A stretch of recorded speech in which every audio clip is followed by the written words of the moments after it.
To our dear viewers and listeners around the globe, ladies and gentlemen, good morning, good afternoon, and good evening. It's my delight to welcome you all to our Institution of Global Professionals free webinar, a webinar that unites us with a mission to empower and enhance people. Thank you all for joining, and it's my humble request to all of you to stay with us till the end. For I am sure you will have many takeaways and payoffs for this webinar. I am Juliet Delatorre from City Bugo Science and Arts Academy, Cebu, Philippines, your host for today. We are hoping that everyone will be associated with IGP as a global member. Please continue to be with us in all of our webinars. Check in IGP and recommend IGP to your friends and community. For sure, you will learn different learnings from webinars we have. Each time, you can like and comment in a webinar. And don't forget to tag, share, and mention your friends and community because we believe that power is gained by sharing knowledge, not by hoarding it. So let's watch together and learn together. Once again, I am Juliet De La Torre, a core volunteer from Philippines. Before starting our program, let me give you a little concept about IGP. Institution of Global Professionals serves students and community resource, providing holistic social work and education to create proficient generation. IGP is a leading online skill development institute in thousands in generation, thousands of learners worldwide. We make it get it all to use for every knowledge seekers to originate personality, more ambitious, make confident to face any circumstances, and develop their own skills. We are interested with international recognition. We organized our webinar training offline and online courses by best and trained speakers, coaches from all over the world to create the best learning platform for all of you. We have already completed the webinars successfully. So again, let me remind you all, don't forget to share, tag, and comment your friends in the comment box because your attachment encourages us to do better and best service to our lovely audience. Our mission is to empower the youth, so stay with us and support. Today, we are presenting the 195th webinar entitled Learners' Mental Health with the two speakers, Yolanda Elam and Michelle Livingston from United States of America.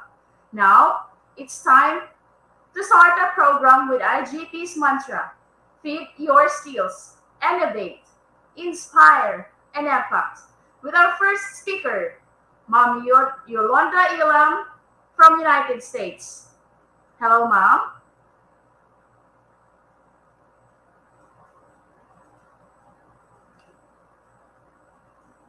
Hello. Good morning. Can you hear me?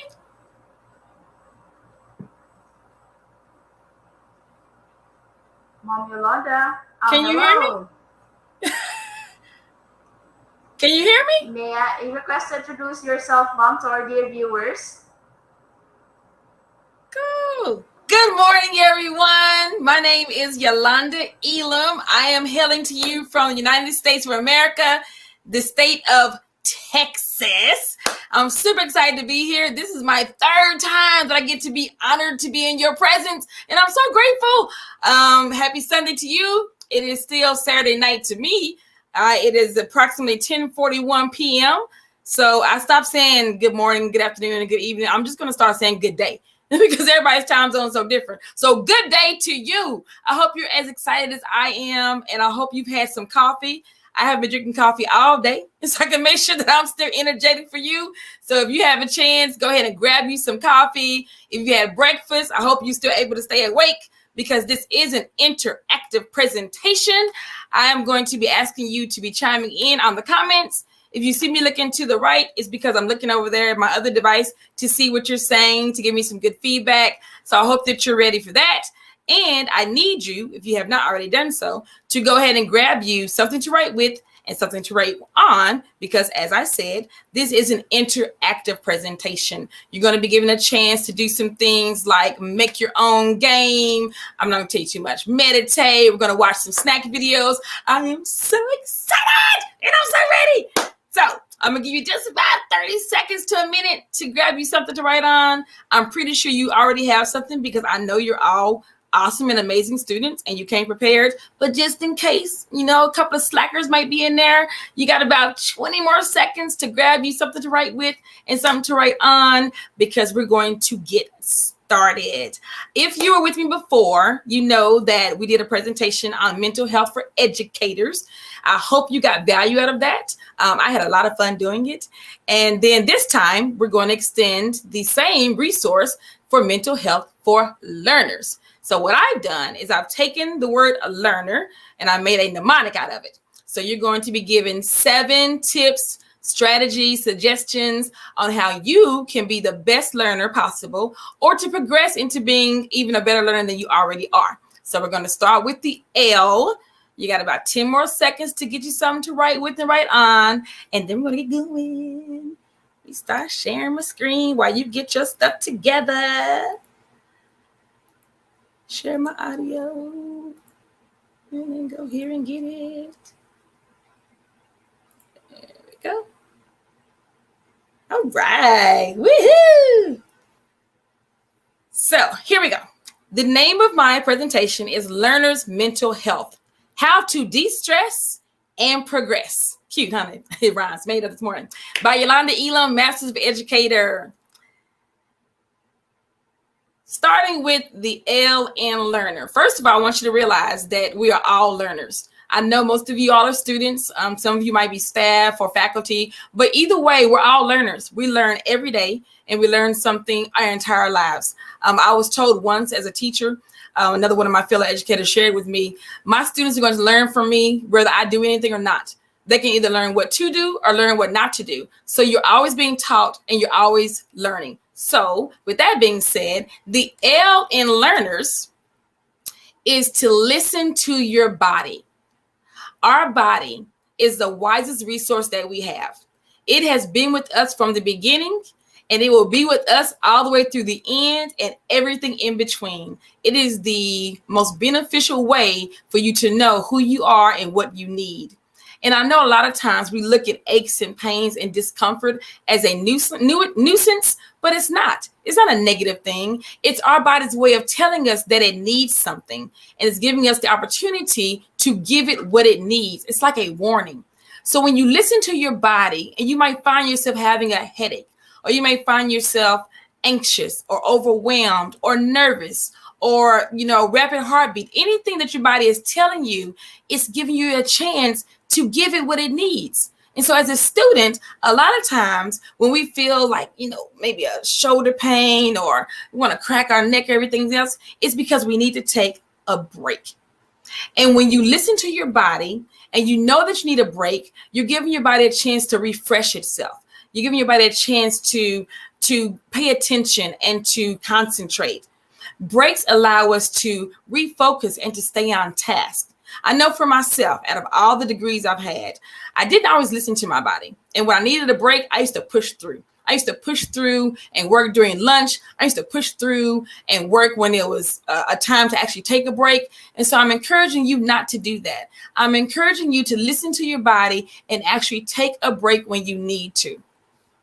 So for me, I love to have a good time. I love to have fun. So I like to make games out of a lot of things that I do. So what I've done is I created a take a break bingo. And that's what you're going to do for the next 3 to 5 minutes is you're going to create your own take a break bingo. So on that paper that I hope you got and the pen or pencil that you've chosen to use, you're going to make yourself a 5x5 grid. So you're going to have 5 rows and 5 columns. And you're going to write the word break. Here's an example. Here's my take a break bingo that I created. I have 5 rows going left to right and 5 columns going up and down. And I, instead of using the traditional bingo, I decided to name it break. So BREAK. So go ahead and take a few seconds and make your own take a break bingo template. And while you're doing that, I'm just going to go through and highlight some of the things that I've put on my take a break bingo that you can use on your own, or you can create your entire bingo card yourself. Or if you've noticed, I've left some blank spaces in here for you that you can create your own 4 or 5 and just keep mine as it is.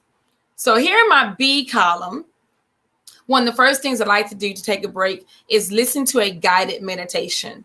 We're going to experience that later on in the presentation. So I don't want to tell you too much about this one, but basically a guided meditation is when I'm able to listen to someone else walk me through a meditation to help me to focus and to breathe and to concentrate. And you're listening to someone else's words, not just your own thoughts passing through. Another thing I love to do when I take a break is I like to read a book. It doesn't mean that you have to read an entire book from beginning to end. Depending on how long your break is, you can read a chapter of a book. You can read a few pages of a book.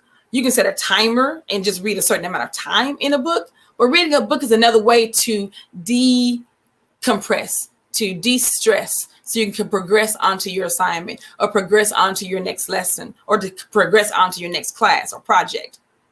I also like to do things like call or text a friend.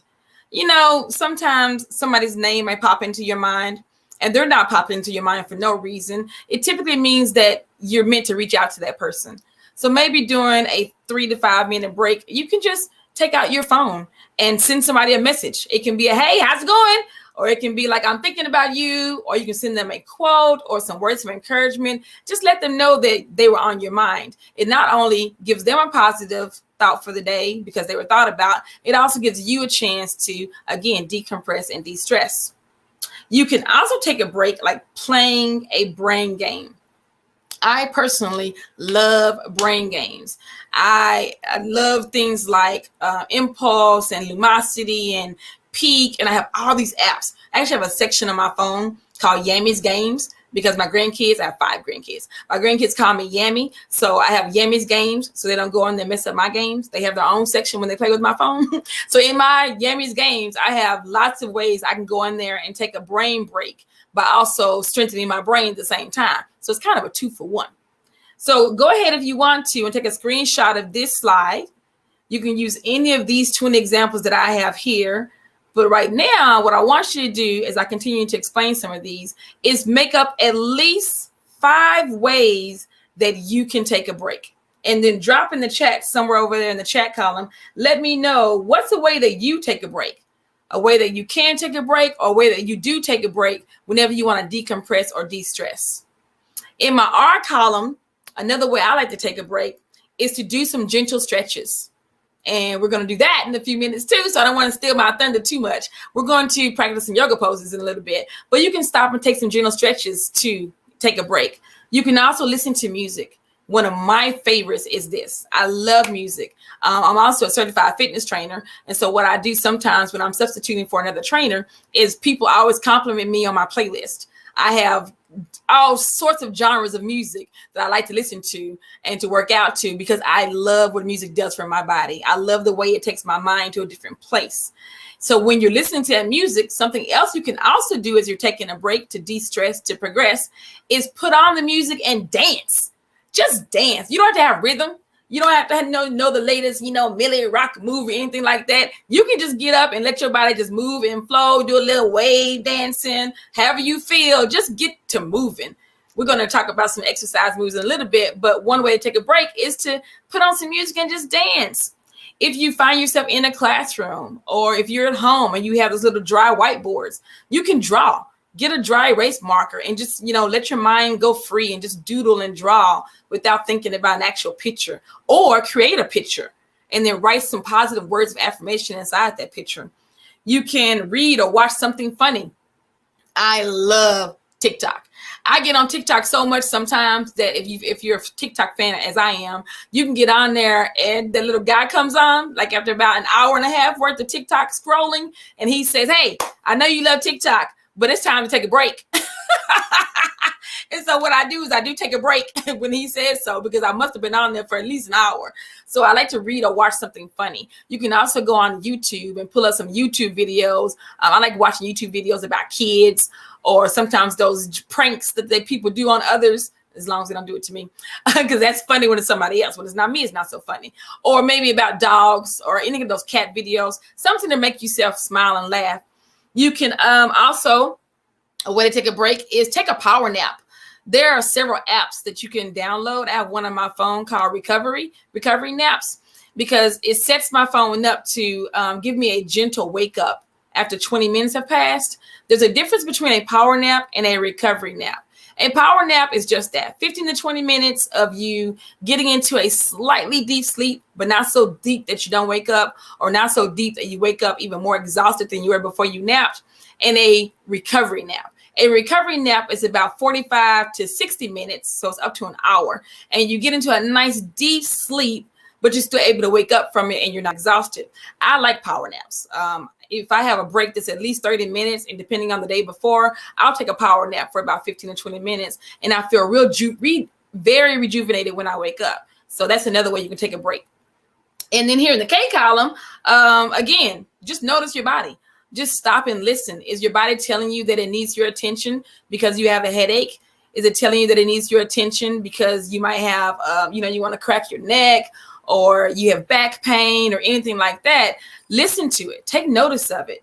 You can also say a prayer, one of my favorites. You can just have a conversation with you and your higher power and just, let them know, I'm tired right now. What do I need? Or I'm a little stressed. What can I do? And just listen. Just sit in silence sometimes. Another way to take a break.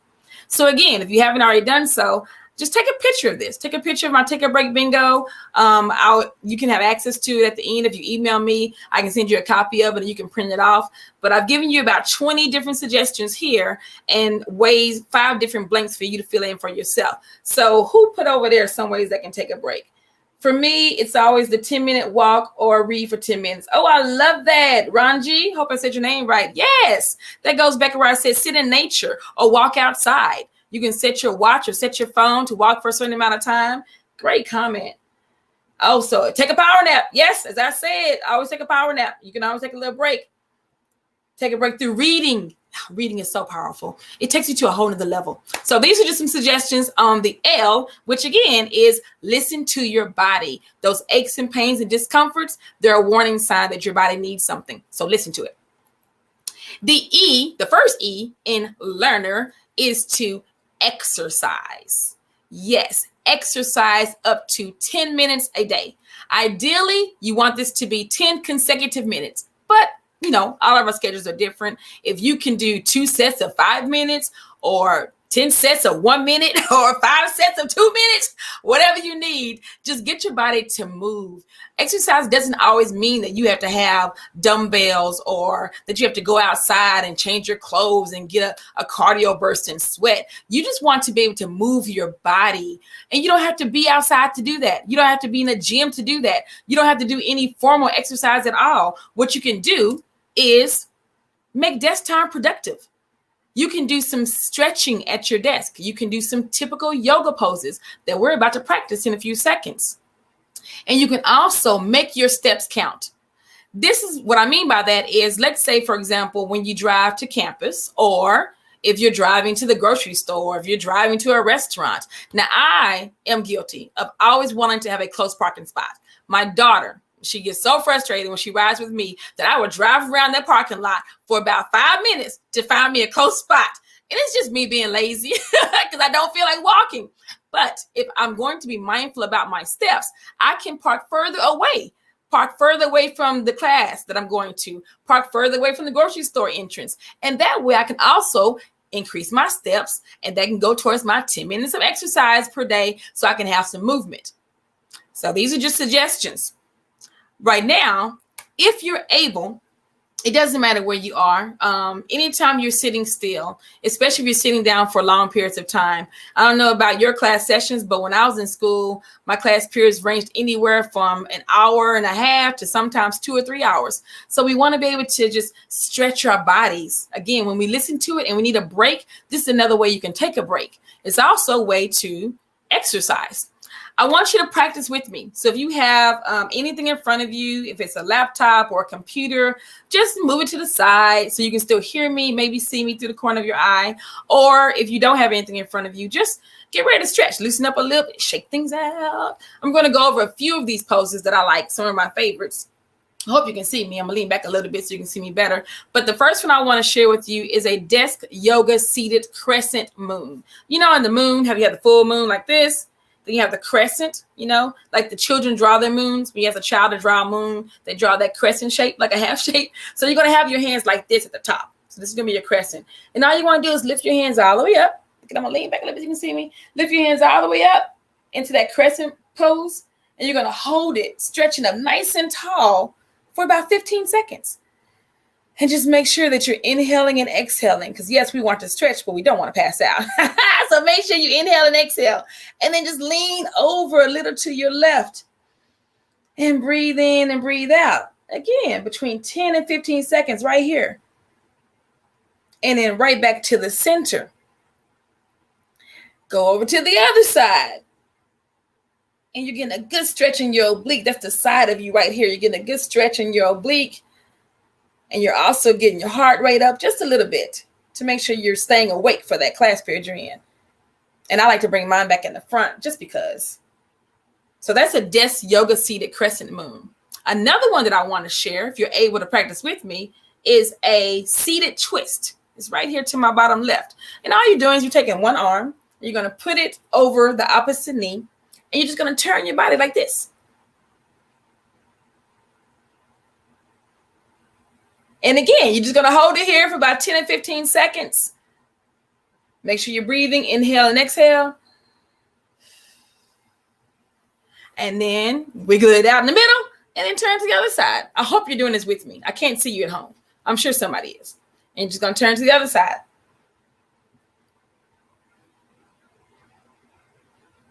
And then wiggle it out again. So that is just a seated twist. You can stand and do that as well. Because matter of fact, the next one is a little standing pose. I'm going to scoot my chair back a little bit so you can see the next one. It's a sit and stand chair pose. These are just another way you can exercise up to 10 minutes a day. And also another way you can take a break. So what you could do is you stand up, right? You put your arms all the way out. Hope somebody's standing up with me. Stand up with me, put standing up in the chat. Say I'm standing or I'm stretching. And you just want to sit down. If you were in the chair behind you, sit in the chair and stand up. And just sit down again and stand up. And just sit down again and stand up. And that's just say sit and stand chair pose. Very simple things that you can do. Very simple. You can also, one of my favorites, because, you know, as we're students and we write a lot and we type a lot, is you want to make sure your wrist and your fingers are also stretched out. So a good finger and wrist stretch is to close your hands at first, then open your hands all the way up, and then close them out and really stretch your fingers out. Stretch your fingers out. Close them back up. Stretch your fingers out. Close them back up. And do each of these stretches 2 to 3 times. You can bend your wrist, flex and extend, flex and extend. You can also rotate your wrist one at a time and other direction. You can do them 2 at a time. That takes some coordination. In the other direction. Just good desk-seated yoga positions that you can try so you can increase that exercise or that movement up to 10 minutes a day. So which one was your favorite? Just throw it in chat. Which one's your favorite? Did you like any of them? I see true and false. Oh, you're answering the quizzes. Here we go. So the A in a learner is to have an attitude of gratitude. One of the most effective ways and then one of the most beneficial ways to maintain positivity and to de-stress in order to progress is to have an attitude of gratitude. Gratitude is simply saying, giving thanks for something that you just giving thanks for something. I have, for the last couple of weeks, honestly, about 3 weeks, I've created a gratitude practice where right before I get out the bed, I set my alarm, or I tell my Echo Dot, I set my alarm for 5 minutes. and I just express gratitude for whatever crosses my mind. I usually start off with, I'm grateful for this soft pillow that I'm laying on. I'm grateful for the ceiling fan keeping me cool. I'm grateful for my grandchildren. I'm grateful for my loyal husband. I'm grateful for my health. I'm grateful for my eyes to see. I'm grateful for the opportunity to be of service today and speak. And I just like rant. It's just a gratitude rant. And before I know it, the 5 minutes is up. And I've expressed a nice 300-minute session of having an attitude of gratitude. And it just increases my endorphins. It increases the serotonin and the dopamine chemicals in my brain, which is the positivity drugs. And just keeps me happy and keeps me focused for the rest of the day to stay positive. Because when we have an attitude of gratitude, y'all, it improves several parts of our health. It improves our physical health. It improves our social health. It improves your emotional health. And it improves your spiritual health. You cannot be stressed and blessed at the same time. So whenever you find yourself in a stressful moment or a stressful experience or a negative thought, just change it and switch it to a gratitude moment or a positive thought, because they can't live in the same space. So when you think and you focus on positivity, then you have more positive things happening in your life. For example, those positive health topics I told you about, social, physical, and psychological. One of the benefits of social health is that you're more forgiving. Now, we all have always had something, we've all experienced something in our life that we didn't like, whether it be a person or an action or something that we had to forgive so that we don't hold on to resentments and guilt and shame. I used to always struggle with forgiveness until one day I was at a session and the speaker is an expert on forgiveness. And someone asked him, how do you know you're forgiving someone? Because I used to think I forgave somebody just by saying, oh, I forgive you. But I didn't really forgive them because I still would have resentment when they come around me, or I still would have negative thoughts about them. So you know you've forgiven someone when they can have a safe passage through your mind. So let's say I have an animosity against my a cousin. She did something to me years and years ago. As long as my thoughts of my cousin, if she can go through my mind safely and I don't think about things like, kicking her when I see her or wishing any ill thoughts on her, then I have forgiven her.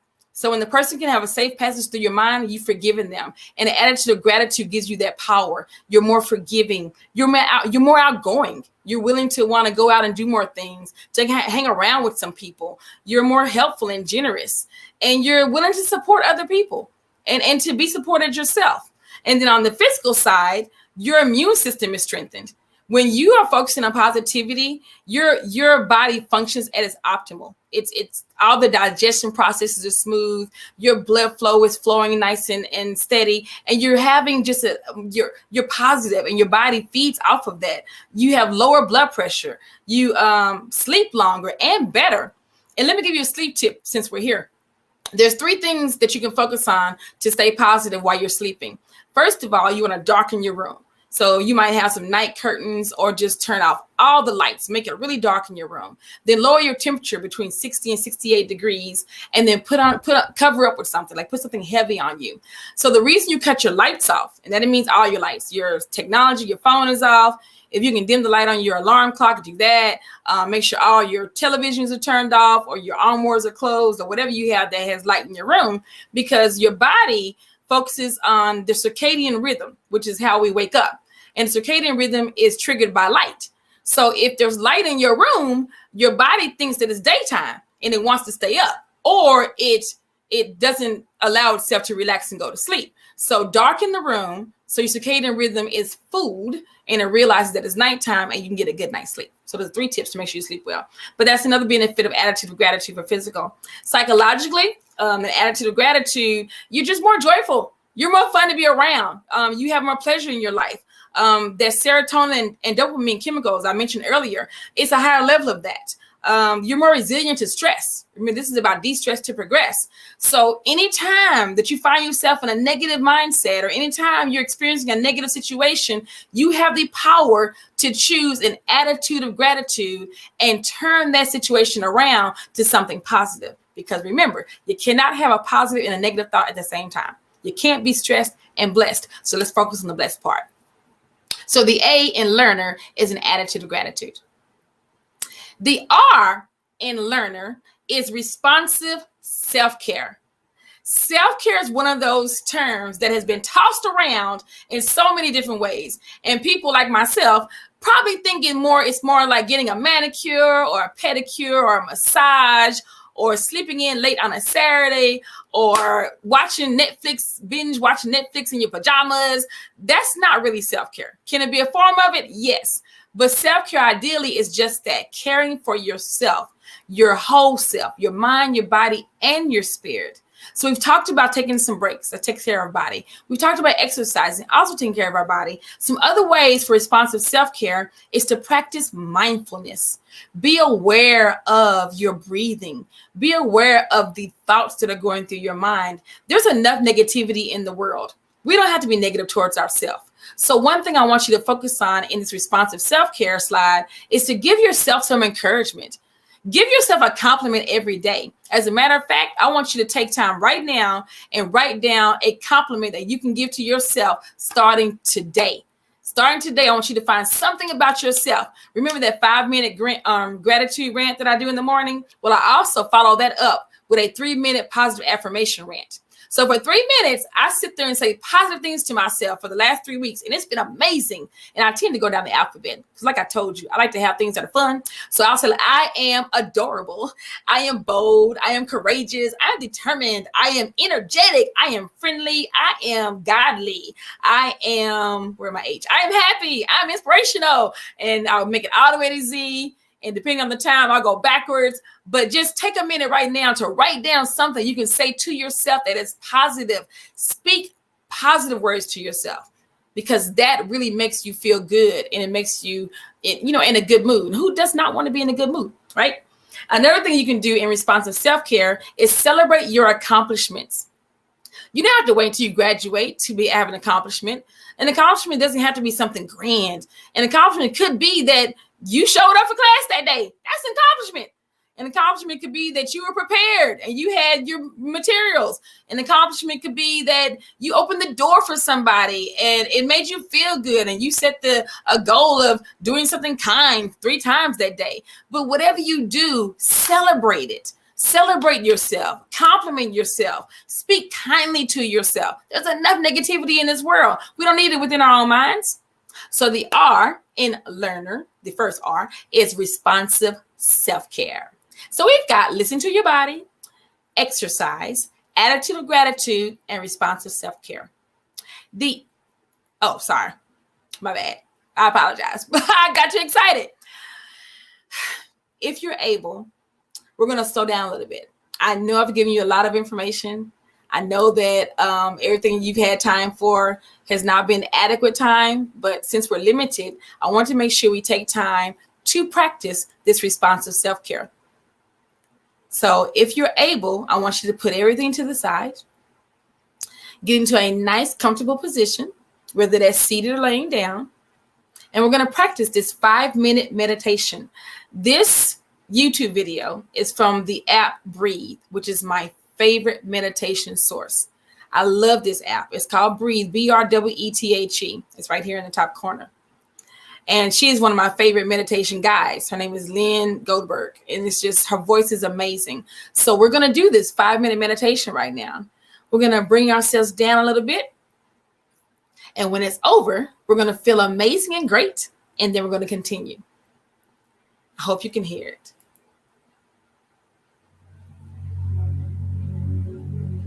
Bring yourself into a comfortable seated or lying position. And when you feel settled, gently close your eyes. Start with a few deep, relaxing breaths, breathing in through your nose and out through your mouth. Just take a moment to decompress. Deep cleansing breaths. If you're unable to join us right now, that's Feeling okay. your belly expand fully on each in-breath. But sometime today, spend 5 Feeling minutes all just the to air decompress. leaving your body on the out-breath.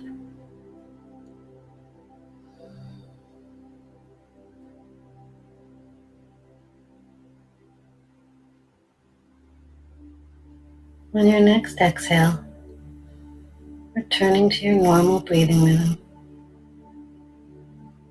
Breathing in and out through your nose. Just watching the flow of your breath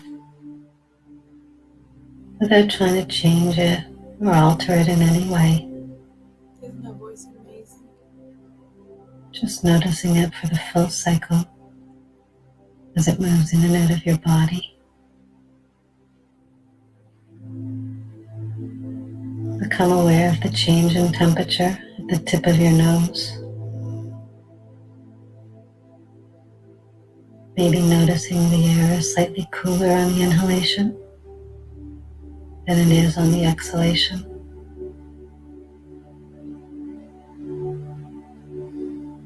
Feel your chest and belly as they gently rise with the in-breath. And on the exhalation, feeling your body soften as it releases any tension that you've been holding on to. Imagining that with each in-breath, your body is filled with vitalizing white light. On each out-breath, that it's melting into the comfort and support of your position. Your whole body fully melted into relaxation, completely supported, completely at ease.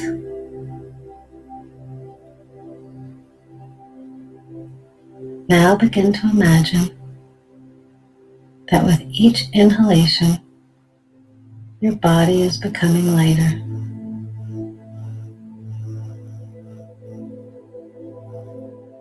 Feeling your body gently filling with air, becoming lighter and lighter with each in-breath.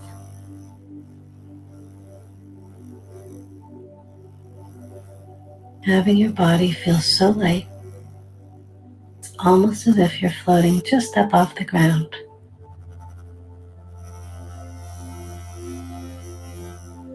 Completely at ease, completely relaxed,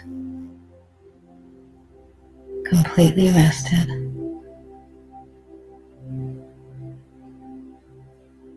Now bring your attention to the space between the eyebrows. Just watch this space as you continue to breathe. What is it that you can see here? Perhaps you can only see darkness. Or maybe you can see colors, or patterns, or images. Maybe you can even see some movement.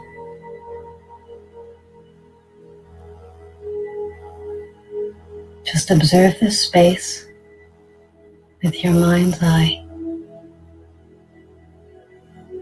and allow your imagination to take over.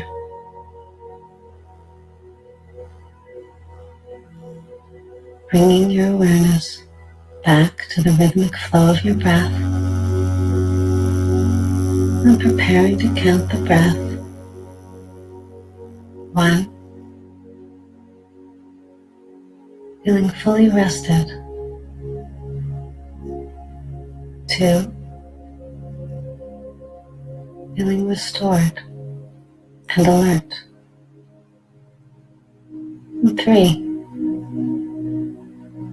Feeling revitalized and ready to take on the rest of your day. Wow.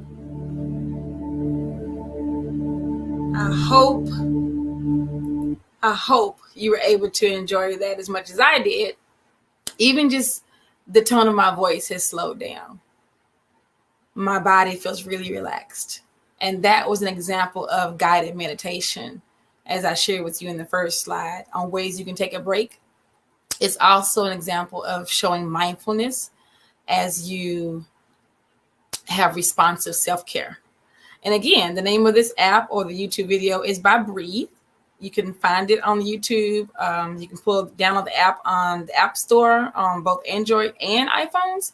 And I encourage you to do that so that you can use this anytime throughout the day as a way to be mindful and to take a break.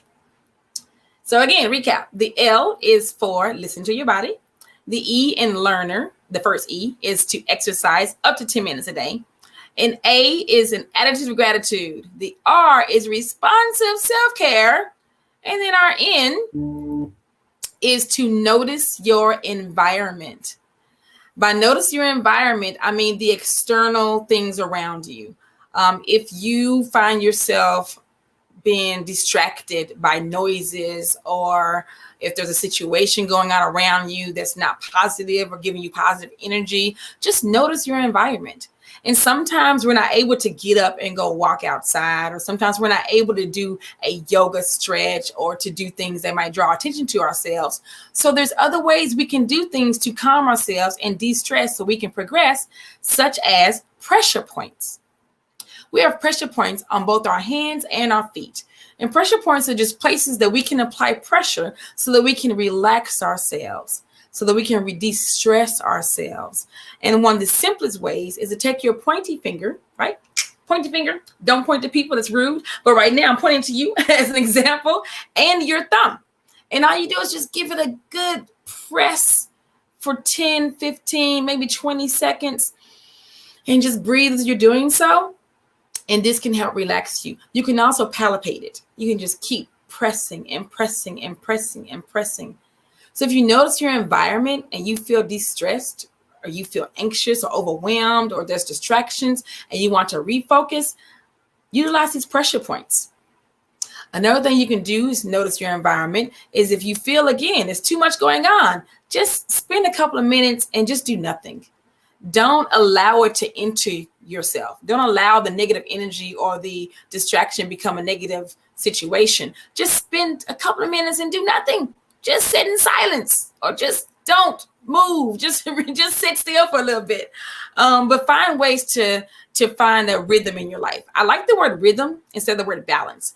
When I hear the word balance, I think about trying to be perfect. You know, you have your work life, your school life, your family life. And when you balance things, you know, it's really more of a juggle. So just look for a rhythm. Look for a way that everything in your life is smooth. It flows like a concert or an orchestra performing. It's a flow, like a symphony. So find rhythm. And here are some other ways you can pressure point some things that might be causing you distractions to de-stress yourself. You can look this up. It's a hand pressure points. I found it on YouTube. On the internet. But one of my favorites is the lower back. I tend to have lower back pain. Again, I've been sitting down a lot, all these Zoom meetings and things like that. So right down at the bottom of the palm of your hand, you can just apply that pressure. Just apply pressure for 15 to 20 seconds. It'll either release or decrease a lower back pain. Then you have other things like your eyes. Your eyes is connected right here to your middle finger, right? We don't want to use this very often. We can use it for this though. And you want to just put some pressure right in here in your middle finger. Like you might have some dry eye moments or some watery eyes. And you can do this right here to help relieve that. If you're having some neck pain, your neck is right there in the middle of your thumb. You just put a pressure point right there to relieve that pressure. You have your liver, your gallbladder, your kidney, your hip joint. There's also some pressure points within our 10 fingers that we can apply. So if we notice our environment and it's distracting us or causing negativity, we can apply pressure to these points and release or cause ease in that area. So the N is notice your environment. The second E in learner is to, one of my favorites, eat healthy. I noticed like to have 30 minutes or less to cram some food into our bodies because we have class or we have a project to do and we think we don't have time to eat. There's always time. And if you're going to make the time, then make the time to eat and eat as healthy as possible. It doesn't mean that you have to always eat healthy. Just imagine you have a timeline of junk food and healthy food. You want to be as close to the healthy food as often as possible, but it's okay to have a quick sugar fix every now and then. But once you realize what different things do to your body, you might want to start really considering making some good choices on what you choose to eat. So one of the things you can do to eat healthy is have a healthy snack up to twice a day in between meals. So you wake up in the morning, you have a nice healthy breakfast or a smoothie or some sort of a juice, and then you have a morning snack. Then you have your lunch or another smoothie or some sort of a drink, smoothie or juice drink. And then you have your afternoon snack followed by your dinner. So up to 2 healthy snacks a day. Also, a part of eating healthy is to stay hydrated. You want to always have some kind of water. Like this is my example right here. I have my water bottle. It's 32 ounces of water. And it has little things on here where it says like at 8 a.m., get started all the way down to you did it. And you refill it twice. But what you want to do is ideally is 50% of your body weight in ounces is how much water you want to drink. So if you weigh 160, 50% of that is 80. So 80 ounces of water is your ideal amount of hydration. It doesn't mean it has to happen overnight. Give yourself some time. If you're currently drinking no water, anything's better than no water. But if you're at like 40 ounces of water and you weigh more than 80 ounces, which I'm pretty sure most of us do, then you want to start setting a goal to drink 50% of your body weight. But you want to stay hydrated. And as far as healthy snack ideas, there's lots of options. You can research healthy snacks. One of my favorites is a banana and walnuts, or maybe a slice of apple with some almond butter. I also like some cheese and crackers, just something that, again, is on the healthier side of the spectrum. I also have this video I want to share with you to give you some other healthy snack ideas. Jot these down or take some screenshots of it, because there's some really delicious snacks in this video that you can adopt and choose to have up to twice a day. Or think about some healthy snacks you do right now. If there's a healthy snack you're used to having every day, drop it in the chat. Something that you eat much like often. Like again, for me, it's a banana and walnut. For somebody else, it might be some yogurt with some fruit. But watch this next video and get some ideas on some 10 healthy snacks that you can have to snack on during class. Hey guys, do you find yourself munching mindlessly on your desk? Here are 10 healthy and convenient low-calorie snacks. Real quick, mindless eating is when you are eating and you don't even realize you're eating. Mindless eating is the type of eating that we tend to find ourselves doing as if we're watching television. Have you ever been watching television or doing some project or working on an assignment and you're eating a bag of chips or you're eating some popcorn or anything, and then all of a sudden you look down and it's gone? You're like, I know I did not eat that last chip. I know I did not have that last cookie. That's mindless in eating. You're not being mindful of what you're putting in your body. So this is just another way to make sure that you're being mindful of what you're eating. Just want to share that with you. Which you can make ahead. Pack the snacks with you to work or school to keep you feeling full and avoid mindless munching. You can put all this together in one Red weekend. dates or jujubes are one of the most popular superfood in traditional Chinese medicine. Now combine that with walnuts. This snack is packed with antioxidants, fiber, and healthy fat. Simply slice the red date to create a small pocket. Remove the seed and insert half a walnut into the date. Each serving has about 36 calories. Consume 4 to 5 servings to keep hunger at bay. If you crave for a chocolate bar, snack on one of these instead. They are chewy, nutty, and sweet, but way healthier than the typical high-fat, high-calorie chocolate bar. All you need are 3 basic ingredients. Melt the maple syrup and peanut butter in a pan under low heat until smooth. Don't let it overheat. Then turn off the heat and add in the oats.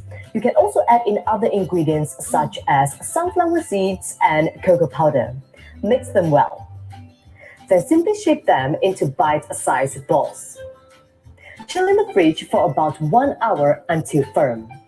Having just 1 oat ball provides you with only 60 calories, and it will satisfy your sweet tooth. Seaweed is a great low-calorie snack. At only 5 calories per nori sheet, it is a great alternative over crisps. Roll 1 sheet with some chopped up vegetables such as carrots, cucumber, and bell pepper. You can consume them in abundance without worrying about your waistline. Alternatively, you can dip the chopped up vegetables into homemade yogurt dip. I've made mine with 1 cup of Greek yogurt, 1 minced garlic clove, 1 tablespoon of freshly squeezed lemon juice, a handful of chopped fresh mint, and a little bit of lemon zest.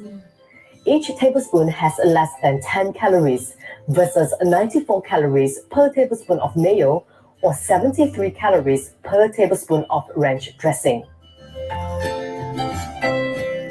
Split peas are a very popular snack in the Indian culture. These peas are high in fiber, protein, but low in fat. Soak 1 cup of peas for at least 4 hours or overnight. Then drain the water and pat dry.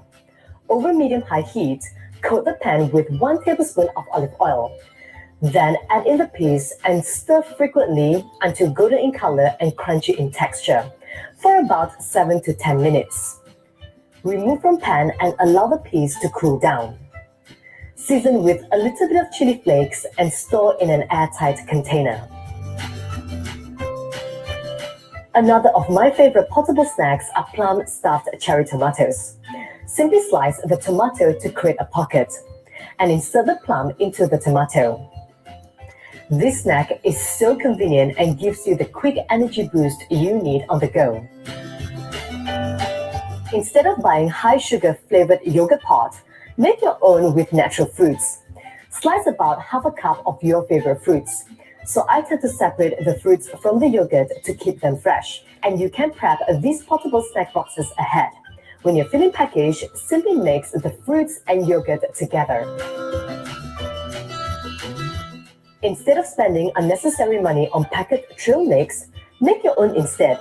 Simply choose a combination of nuts, seeds, and dried fruits. Easy and cheap. Nuts are packed with nutrients, but they are calorie dense. To avoid snacking on the entire bag, be sure to measure them out. Each quarter cup serving has about 140 to 170 calories.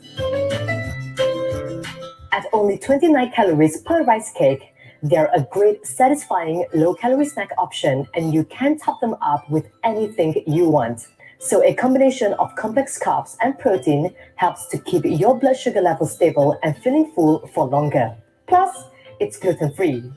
And the final snack is simply a hard-boiled egg. Yup, they are hassle-free, high in protein, and consuming only 1 egg can shut your grumbling tummy at work and keep you going through the day. If you're prepared with your own healthy snacks, you won't be tempted by any unhealthy snacks at work or school. So try them out and let me know which is your favorite snack in the comments below. Be sure to tag me at JoannaSalOfficial and hashtag JSRecipes. Be sure to give this video a thumb up, share it, and subscribe to my YouTube channel for a lot more healthy recipes. All the best. Wasn't that awesome? And now, full transparency, I have not tried any of those snacks minus the boiled egg, but the tomato plum is definitely on my list. So which one was your favorite? Did you see anything in there that you might have liked that you want to try? Put in the chat if you did. I do see Renard said that he's not a fan of yogurts.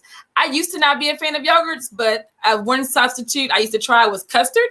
So you might try custard if you're not a fan of yogurts. But the point is you want to find something that's healthy and something that you like and just meal prep it. That means you take the time maybe during the weekend to put all your snacks together so you can grab and go on your way to class. You can pop in your mouth in between transition of classes, but you want to utilize that time to eat healthy. So remember, go to the next one. The E is to eat healthy. So the last R in learner is to remember your why. Remember why you became a student. As a teacher, sometimes I would find myself on the verge of burnout or overwhelmed, fatigued, tired, frustrated. And I used to take a break and remind myself, why did I get into teaching in the first place? What was my why?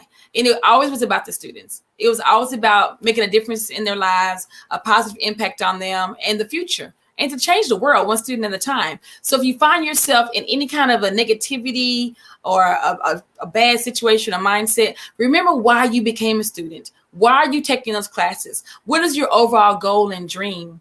And remember that we're all learners. Whatever it is that you think that, if you think you're not learning, then you're wrong, because we're learning all the time. So why did you become a student? Why are you in that classroom? Why are you getting up every day or 2 or 3 days a week? Why are you doing your projects? Why are you completing your assignments? Why do you want this degree? Remember your why. And that sometimes can push you through any kind of stressful moment. and it can help you de-stress so you can progress. So here's some quotes that I love that to remind myself when I was a student, why I was a student. Learn everything you can, anytime you can, from anyone you can. There will always come a time when you will be grateful you did, by Sarah Caldwell. The capacity to learn is a gift. The ability to learn is a skill. The willingness to learn is a choice, by Brian Herbert. And the beautiful thing about learning is that no one can take it away from you. B.B. King. So don't forget, you're always a learner. And the L is for you to listen to your body. The E is for you to exercise up to 10 minutes a day. The A is have an attitude of gratitude. The first R is responsive self-care. The N is nurture your environment. The other E is to eat well. Notice your environment. The other E is to eat well, and the R is to remember your why. So I'm Yolanda Elam. Thank you so much for allowing me to be here today and be a part of your presentation and your academic journey. I have a freebie for you, same as last time. If you scan this barcode, then you can get access to my 37 ways to say yes to you. The barcode on the left below my picture is access to my link tree. So there's a few seconds for you to grab your device and scan those two things so that you can find me again. You can find me and invite me back out. You can find me, send me an email. You can ask me any questions during the Q&A, or you can send me something before or after the Q&A. Here are my handles. My Facebook name, Yo Sadler Elam. My Instagram is @LoveYourLife. Clubhouse @LoveYourLife37. Yo @LoveYourLife.me is my website, and LoveYourLife2020 @gmail.com is my email. I guess you can tell that I want you to love your life. So thank you once again. And remember, if no one has told or reminded you today, God loves you, and so do I. Ciao. Okay. That's amazing, Ma'am Yo. Thank you so much for that wonderful presentation. We're thankful for your marvelous presentation and giving us your valuable time and for sharing your knowledge with us today. Thank you, So I think this Juliet. session will be effective for our audience because you shared your clear information with us. And we will have you back in Q&A portion. So thank you so much, Mom. I really learned a lot from you, though I have some problem and connection, but I tried to. Oh, I'm Okay. sorry that you had problems, but thank you, Juliet. Your enthusiasm was amazing. Thank you, IGP, again for the opportunity. And I'll see you all in Q&A, and enjoy my girl Nisha coming up. Okay, so before moving to our next speaker, once again, I want to remind you all, please support us with your share, tag, comment, and mention your friends. We will give the e-certificate link in the comment box. And if you will face any problem, you can collect e-certificate direct from our website, www.eduigp.com. And after collecting your e-certificate, don't forget to celebrate with IGP by checking in. So at this point, let me introduce you all our second speaker, still from United States of America, Mom Nesha Livingstone. Hello, Mom Nisha. Hello, hello. How are you doing? Hello. Welcome to IGP, Mom. May I request Mom to introduce yourself? Yes, thank you so much, Juliet, for the great transition from Yo. Yo, you did an excellent job. And I'm so happy to be able to have an opportunity to be here tonight, this morning, midday, whatever it is where you're located. My name is Nisha Livingston, and I just want to be able to connect with you today and kind of share some opportunities to be able to incorporate ways to encourage your students while you're connecting with them online. So I'm about to get things connected so we can get started. I want to say hello. Hope you all are doing fine. If you can, drop in the chat, say hello. I see some people are saying hello. I just want to say hello to you all.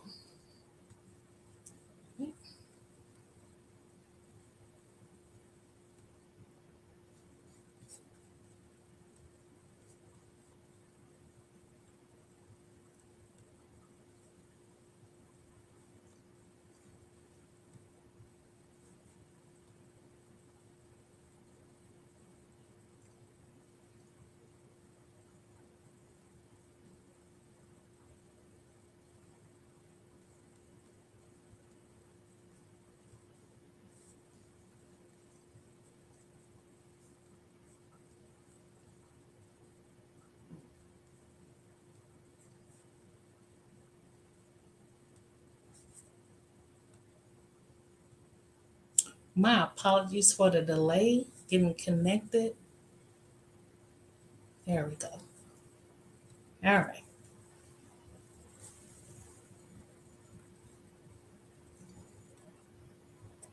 So again, welcome, welcome, welcome. I want to talk to you about COPE. And it's an acronym that I will be using throughout the presentation. COPE is an opportunity for you to create and practice emotional intelligence.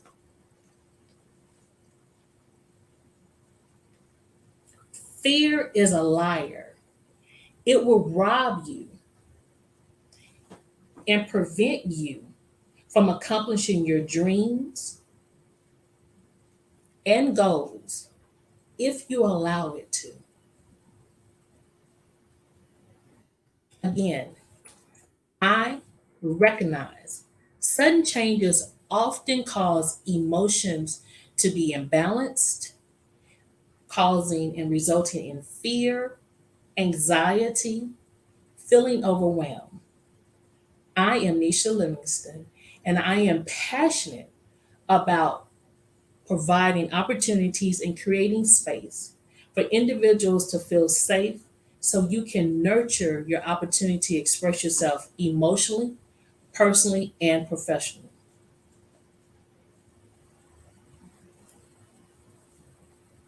So I want to identify and kind of connect with my audience. Can you let me know who's in the presentation tonight? Do I have students? Do I have teachers, parents? Who's in the room tonight, today, midday, whatever time it is of the day for you? I just kind of want to identify, who am I talking to? And if you can just drop in the chat, if you say I'm a teacher, student, I'm a parent, or you can be both. It could be someone that's also in school, but also a teacher as well who's furthering her education or his education. So kind of drop it in the chat for me so I can know who's with me tonight. All right. So it seems like I have a combination of teachers as well as students. So welcome, welcome. As I prepared for my presentation, I went into deep deliberation and I pondered over what it must feel like to be an online student during a pandemic. Whether you're in elementary, middle school, high school, college, or postgraduate, I can only imagine what your experience has been like over the last 18 months. What it's been like. As I began to reflect over the transitions and progressive nature of learning, and I reflected back over my experience during my educational track, I distinctively remember when I was in elementary school, hearing the words building blocks, bell ringers, show and tell, and journaling. Little did I know that my instructors, my teachers, that they were preparing me and laying the foundation to give me tools to be successful and to learn ways to cope in various situations. If you're able and you can relate to the earlier time or experiences when you was in grade school or when you had an opportunity to connect with your instructors, I just want you to drop in the chat for me, relate. All right. So if you can relate and you drop it in the chat that you can relate back to those earlier foundational times, thank you so much. I appreciate that. I too can relate. I believe I was like in the third grade and I was introduced to bell ringers. Now, some of you may be like, Nisha, what is a bell ringer? So glad you asked. So from my understanding, the concept of a bell ringer was to encourage students to get into the classroom before the bell ring, because you may be hanging outside talking to your friends and you just trying to get the last, rundown of what the day is going to be. We're going to meet here at a lockers for lunch, whatever the case may be. So the educators and the principals, they was really trying to encourage us to get into the room, right? So one way that they did that were the bell ringers. So they wanted to make sure we wouldn't be late for class. But I also believe that the bell ringers was also used to help build up our confidence as students in various areas with writing, math, and our reading abilities. Now, for me, I love the bell ringers specifically for my English class because my teacher would present various writing prompts, and she used to make us think. Yeah, here I am, flashback when I was very excited about learning and embracing the encouragement from my teachers. But again, those prompts that they provided through those bell ringers, they would encourage us to think, solve problems, and simply write out our feelings. Now, for me, this was the beginning to developing my love for journaling because during that time, it allowed me to be able to freely express my feelings and thoughts.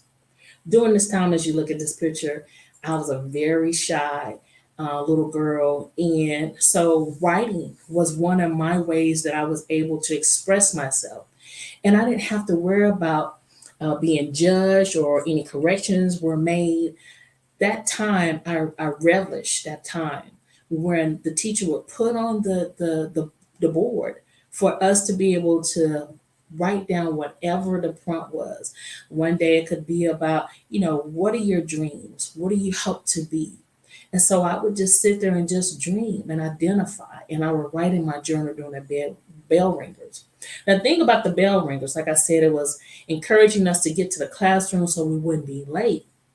But it also was teaching us time management, social skills, being able to also become deep thinkers. Okay.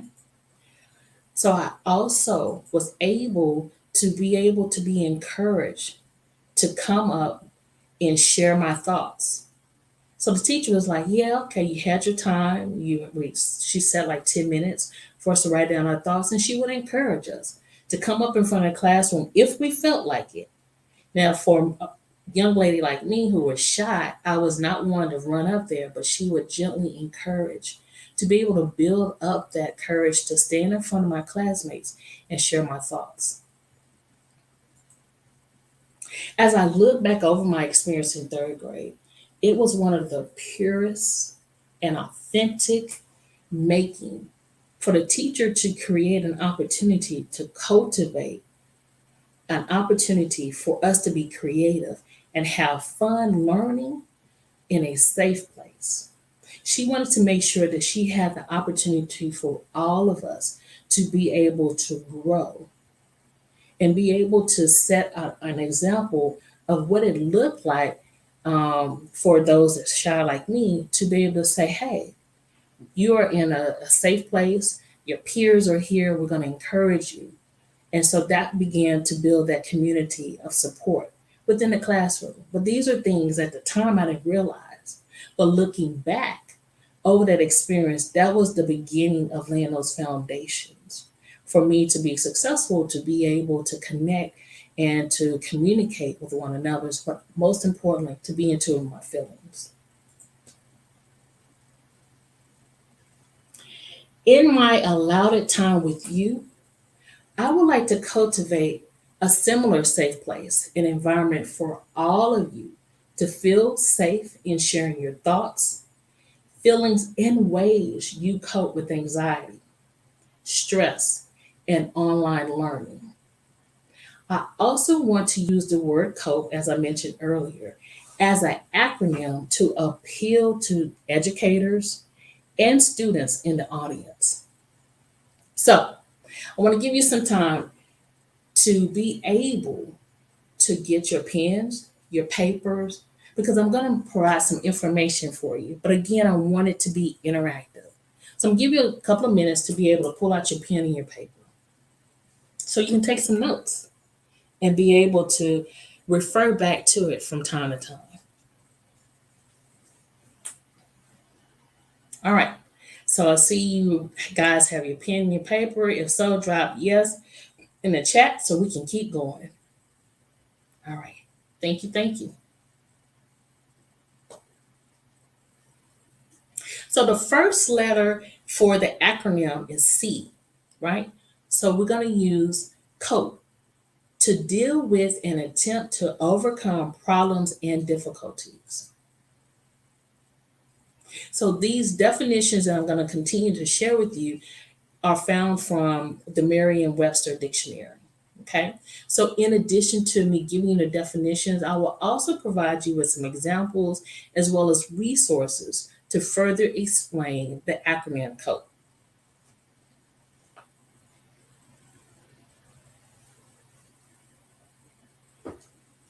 So earlier, I talked about how teachers, my teachers were very diligent and very excited about making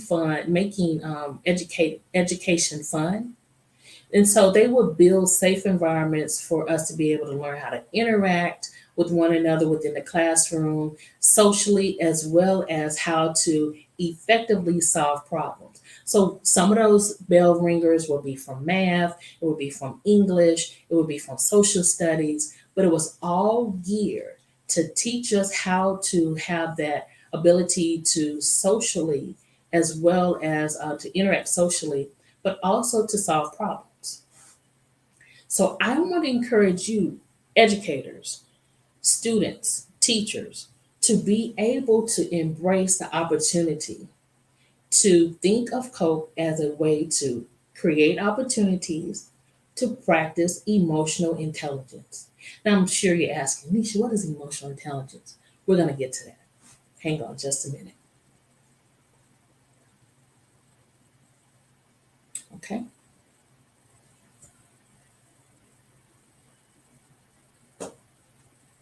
So before I go a little bit deeper into what emotional intelligence is, I want to kind of hang with COPE a little bit and kind of elaborate and provide some ways to incorporate or think about how to cope. Being in tune with your feelings and your thoughts is very, very important. So I want to encourage you to hold on to that, number one. Number two, develop a self-care plan. Very essential. As you noticed earlier, Yo was providing some ways to be able to meditate, to be able to incorporate healthy eating. Again, these are additional ways to help you to be in tune with your body, your feelings, identifying, am I emotional eating? Why am I not able to get rest? But being in tune with yourself, being in tune with your feelings, being in tune with your sleep patterns is very important. So develop that self-care plan. And lastly, know where to go to get help. You don't have to deal with mental challenges by yourself. There are professionals that are out here to encourage you and to support you. So I'm going to provide you some resources so you can know where to go to get help.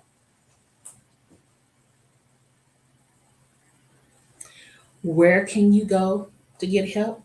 As I mentioned, you can develop your support system, and it can look similar to like your friends, it could be your family, it could be a doctor, it could even, like I mentioned earlier, be a mental health professional. But most importantly, I just want to encourage you to stay the course, take it one day at a time and hour by hour. And don't be afraid to ask for help. So remember I was saying the self-care plan, taking time, everyone's self-care plan may look different, right? But these are 3 essentials that you can, out the bat, add these to your self-care plan. Taking time to breathe. If you noticed earlier in Yo's presentation, she provided a video to just do that.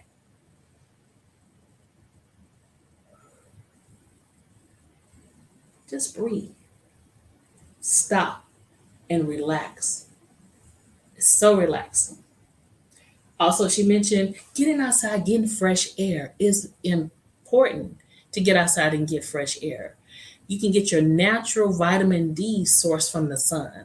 So get out, step outside, ground yourself, enjoy the sun rays, enjoy nature. And lastly, laugh. Laugh is food for the soul. I mean, and it's also contagious. And I love to laugh. So I want to encourage you to consider adding breathing and relaxing, getting out to get some fresh air, and laughing as part of some essential tools to add to your self-care plan.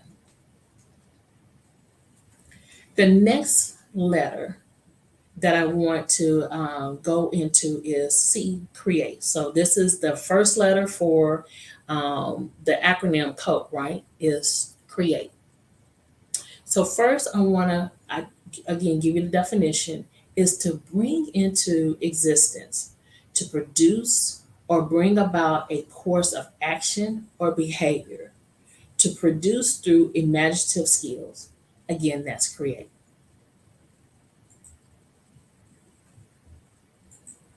So, teachers, educators, I really want to encourage you to have fun and create space for students to be in tune with their feelings. Also, I want to encourage you to lead by example, model role playing for the students. Students, and we're not just going to leave the work all on the teachers, right? Because they put in time, they put in effort to do the research, to be able to create an environment for you to grow and to advance and stretch yourself.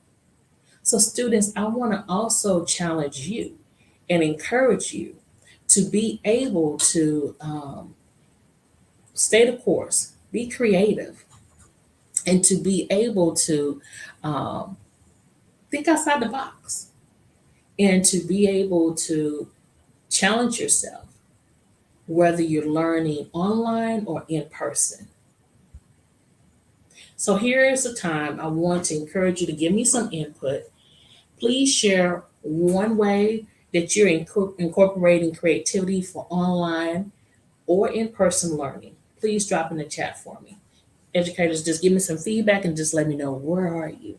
How are you incorporating creativity online for your students? Okay.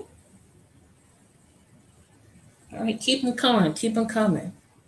As you drop in the chat for me some of your ways that you're incorporating creativities in your online or classroom learning opportunities, I want to share some creative opportunities with you as well. First, this is one particular idea that I see someone as activity-based lessons. I love it. Okay. Okay, watching motivational videos. That is also a great one as well. So I want to share this. You know, on TikTok, they have all of these different challenges, right? So this is one creative activity that you can use. I encourage you to. But I love puzzles. So one way of being creative is maybe doing a puzzle challenge. And so where you could use the creativity to, especially if you're online, but even if you're in person, the assignment may be to encourage students to maybe take 2 weeks or maybe a month, depending on the size of the puzzle that they pick. And each student have that opportunity to say, I have a challenge, because it's allowing them to connect mind and eye coordination and be able to think, right, and process through putting the puzzle together. It's also relaxing for those who really enjoy it. But again, this is just a creative, outside of the box activity to be able to challenge your students to pick a puzzle of their choice. One, I like hot air balloons, right? So this is a puzzle, it has 1,000 pieces. And so the challenge would be within whatever time frame you select for your students, whether it's 2 weeks, a month, what have you, is to see if the student can be able to complete his or her puzzle within the time frame that you select and allow for that assignment, for the challenge. And then once they complete it, for them to be able to, secure it, lock it in, and show the finished puzzle piece and say, hey, I met the deadline, whether it's 2 weeks or a month. So just one activity I want to share with you as a creative opportunity. Another resource I would like to share with you is I use Write Now. And so it's the word like write, like you're writing out your name. And it's Write Now. And it's a great resource to use, especially if you're trying to figure out, well, what are some prompts that I can use to encourage my students to write or to journal? Maybe use the bell ringer that I mentioned earlier, where you put something on a board, or that's if you're on, in the classroom. Or you may put, if you're using Zoom, put up there as they enter into the Zoom room, they already have a prompt presented to them. Well, Write Now gives you some suggestions. So one thing I like, it gives you like setting the scene, right? And it gives you a little prompt like, where does this story take place? So you're trying to allow the students to be imaginative, explore, dream. That's one prompt. Another one is use these words in a story. And so again, on the back, it provides some words like push, always, sweet, breeze. So you want to include these words in a story, and you want to be able to talk about what you appreciate. So again, on this particular resource that I mentioned, Write On, it gives you suggestive prompts if you're kind of challenged with finding a prompt to be creative and get your students engaged. Or if you're teaching a particular subject and you're wanting them to kind of explore, you can have your writing prompts surrounded around that. Okay. So those are two creative outside of the box activities that I just wanted to provide to you as opportunities to explore and maybe incorporate in the classroom. So I see a lot of people are dropping in, yes, yes, yes. So, okay, good. Because the name of the game for us connecting with one another is to share, to be able to encourage, because we're all continual learners, right? And you want to make sure that you're, again, making learning fun. I just remember my teachers being creative with us. One particular teacher, I remember having an opportunity for us to go outside. I was taking photography. I was in high school. And he had us to create a camera out of a shoebox. It was very cool. And he gave us the instructions on how to make our camera out of a shoebox. And we made a pinhole, and we had to put black tape over it. And so for a course of 2 weeks, after we created our camera out of a shoebox, we had an opportunity to have class outside. What that did for us as students is we were able to get outside of those four walls and explore our campus, explore our world. But he was also teaching us how to have that eye, that keen eye, to be able to find, things that were picture worthy, to be creative, and to learn. So if, you are allowed to, and weather permits, teachers, I want to encourage you to try to conduct maybe some classes outside, even if you're online. It could be that you encourage the students to take the computers outside, their laptops, whatever their devices you guys are using. And then you say, you know what, you find a favorite spot outside of your home, and I'm going to find a favorite spot outside of my home, or whatever location, a park. And we're going to be able to conduct our online sessions in our outside environment. Also for teachers, if you're meeting, face to face, find a spot on campus to be able to encourage and just teach outside. Again, it's giving you an opportunity to have fresh air, get some natural vitamin D. So again, I just want to share an additional way to be creative, have fun, make learning fun. Okay.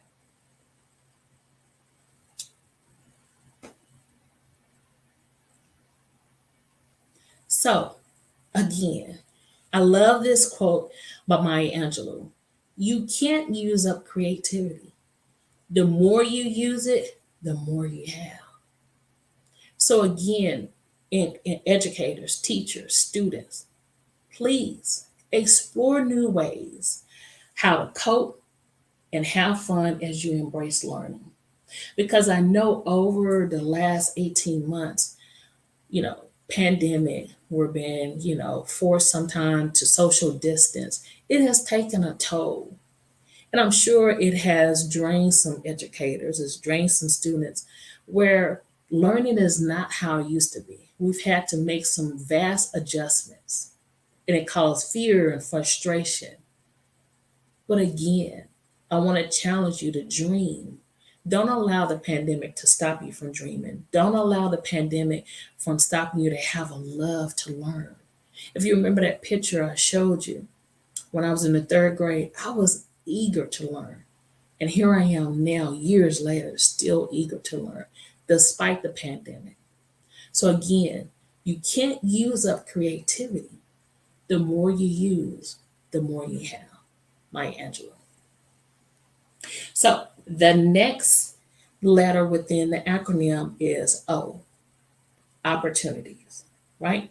So opportunities are favorable junctions of circumstances as a good chance for advancement or progress.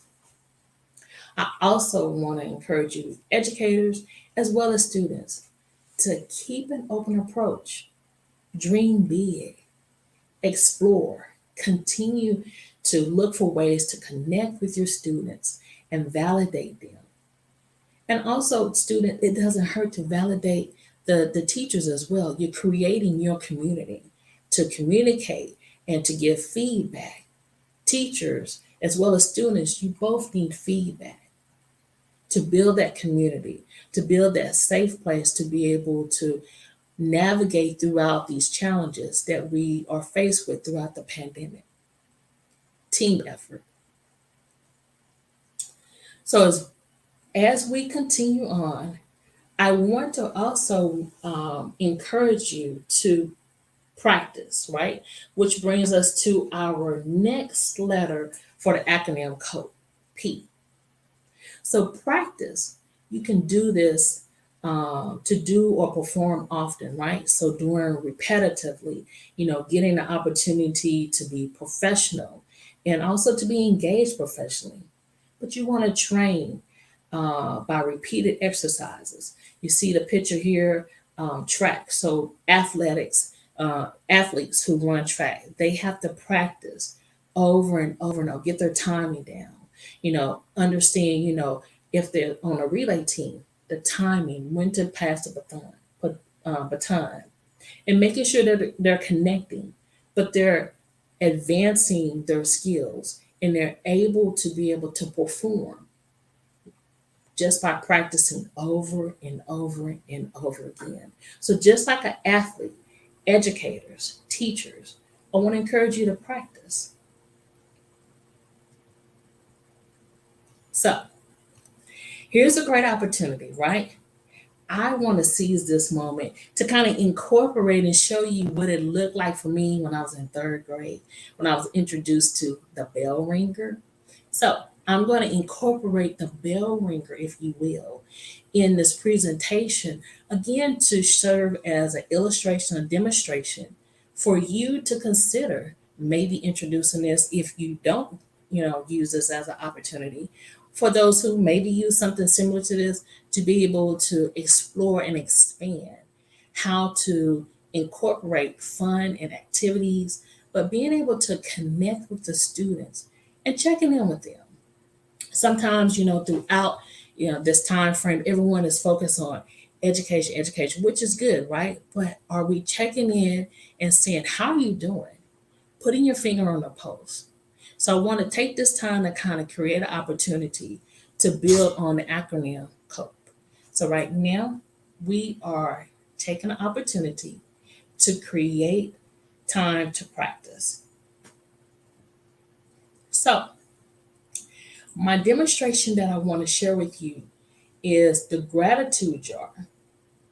And the gratitude jar is a great resource and activity I often use with my clients from therapistaid.com. So a gratitude jars are fun. Remember, that's all I've been talking about, trying to create fun activities, right? So it's fun, artistic, and it's hands-on. And it's a way for children, students, even adults, right, to practice gratitude. What are you thankful for? What are you grateful for? Oftentimes we get caught up in, I'm so tired of this pandemic, or I'm so tired of these, issues that I have. And we get focused on those things that's bringing us down, and we forget, what are some things going right for me? What are some things I'm thankful for and grateful for? So this particular activity kind of helps us to reflect and identify, well, what are some things that I can be thankful for or grateful for? What's working well in my life, right? So in this activity, each child and student will be able to create a jar where they can save their gratitude statements at the end of the day, at the end of assignment, at the end of a bell ringer, right?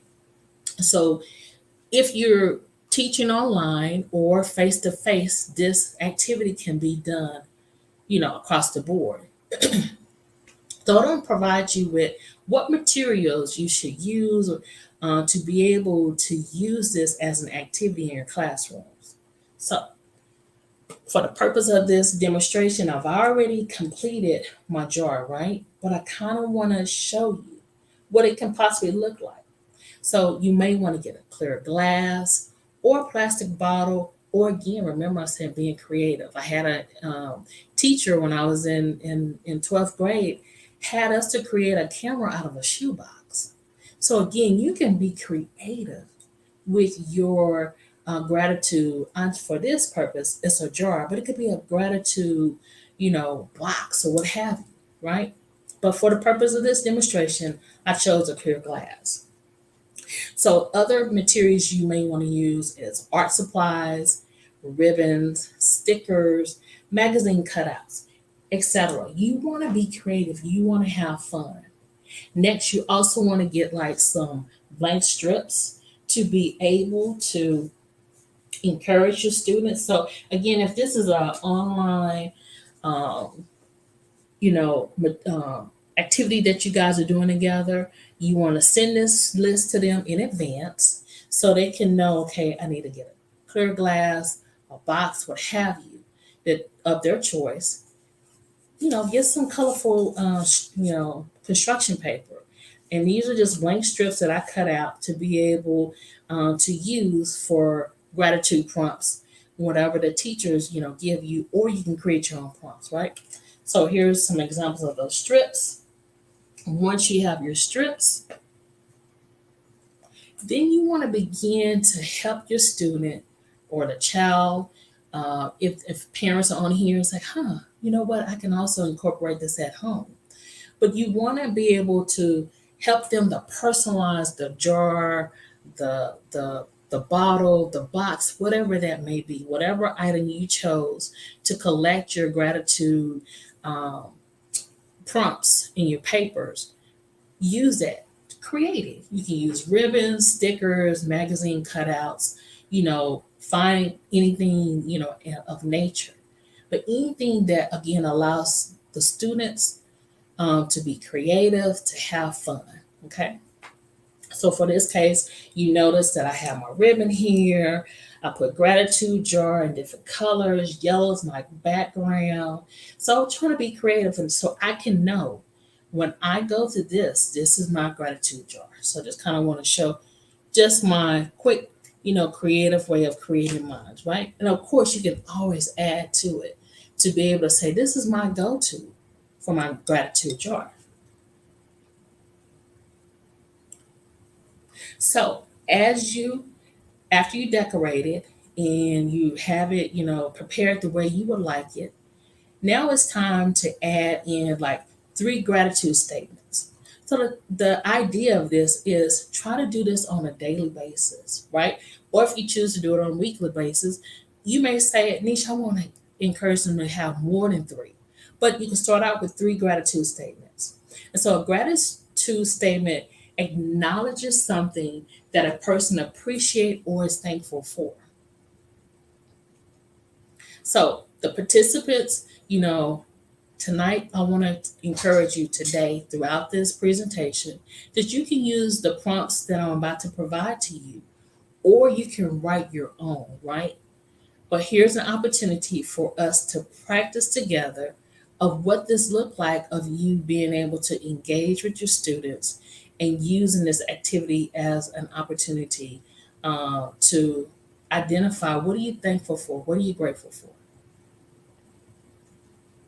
So first prompt, remember I asked you to get a pen and paper, or if you have a device, what have you. But for this first prompt, I want to encourage you to just select one, just one. And your options are something I like about myself, something that made me smile today, or I appreciate, and you fill in the blank for whoever the person is that you appreciate, and identify why do you appreciate this person? Because. So I'm gonna give you a couple of minutes to select your one, what you would like to use as your first prompt. Again, this is just giving you some ideas to be able to be creative, but using this activity in your classrooms or parents, at home. Give it a couple more minutes. Once you selected your prompt that you want to use, just your one prompt, say, Nisha, I got it, or prompt 1 is complete. Drop that in the chat for me so I can kind of gauge and see where you are before I go to prompt 2. And we have 2 more prompts after this. Okay. See, you guys are dropping yes. Okay. All right. Let's go to the next prompt. So, second prompt, again, you have 3 choices, but just select one just for this demonstration purpose, right?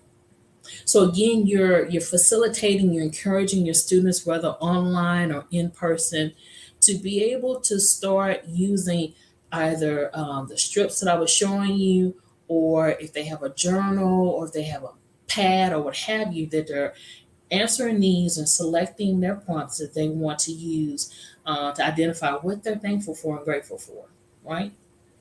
So select one. At the end of this, we'll have 3 prompts. So we're gonna, continue to add on to it. But for prompt 2, just select one. Something I'm grateful for, 3 friends who I appreciate, or a special memory I have of my family. Give you a couple of minutes to identify which prompt you want to select.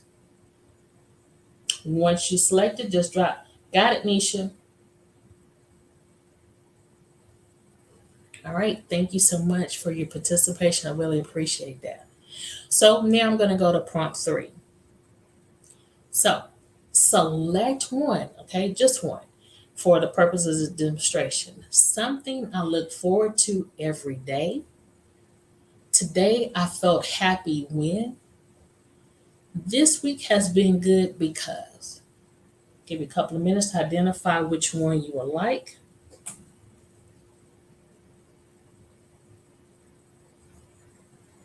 And again, these prompts and this exercise activity that I often use is from therapistaid.com. Just want to kind of give references to the resource and the makers of this activity. I use it often. Okay, so I'm just trying to, I'm seeing people are giving me feedback. So if you have your prompt 3, thumbs up, got it, drop it in the chat for me so I can just know you guys are interacting and participating with me tonight or today, midday.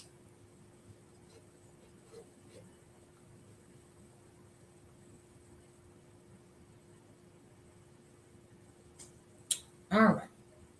So the last letter in the acronym is E. E is emotional intelligence, is the ability to understand your own emotions as well as others. Emotional intelligence is important to effectively manage behavior, to navigate social situations, and to make personal decisions. Emotional intelligence is made up of 4 core skills that pair up under 2 primary competencies. 1, personal competence, and 2, social competence. Now, this definition is provided from the Family Violence Studies, basically according to the Institute for Family Violence Studies at Florida State University. That's where that particular definition came from, was from the Institute of Family Violence Studies at Florida State University. I always want to give credit to where those sources come from.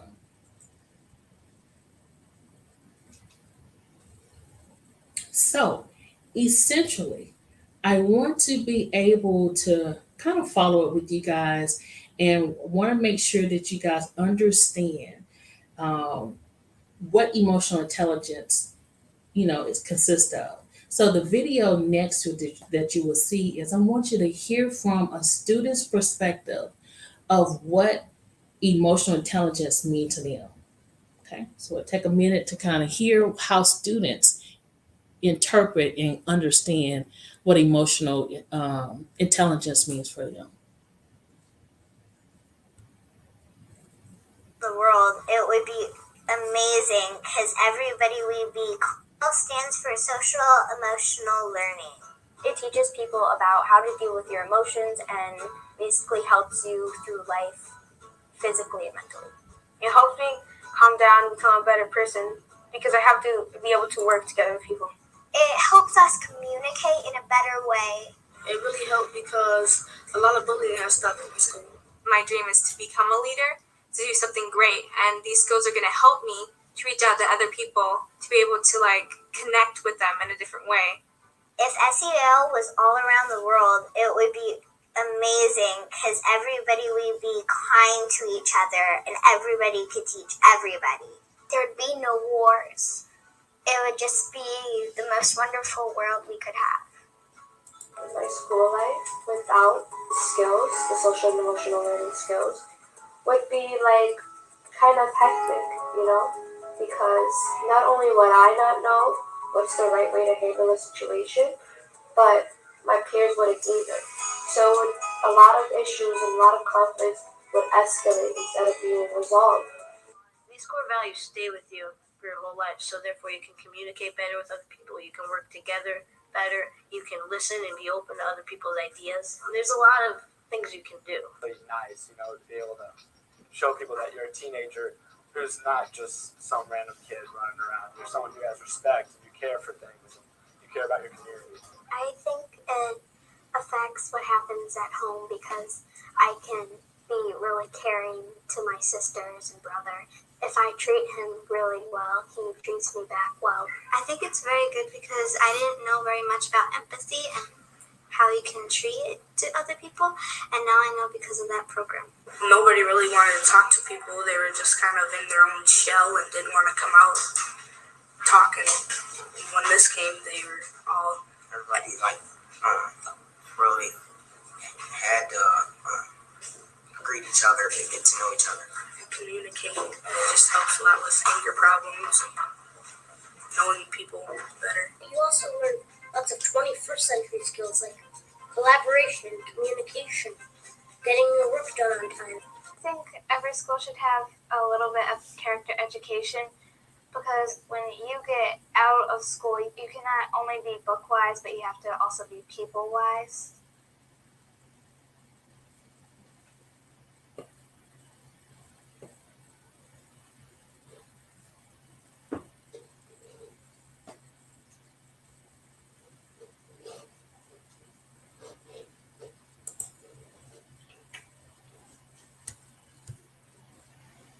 Okay, so I wanted to be able to kind of have the students to speak from their own words what emotional intelligence mean to them.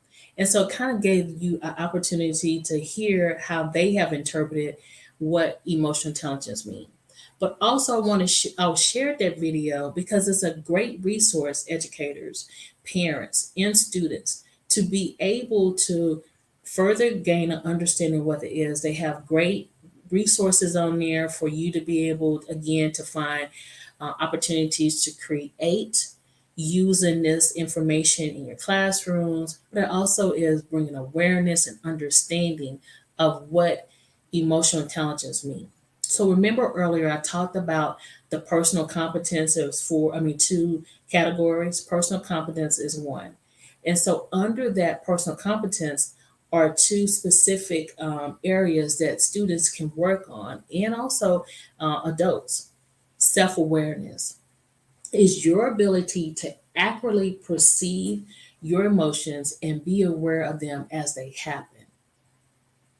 Self management is your ability to stay flexible and positively direct your behavior when you're experiencing different emotions.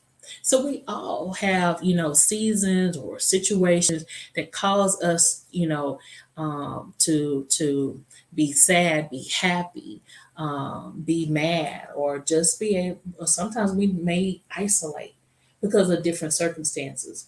But the key is, remember earlier I was saying, it's being in tune with your emotions.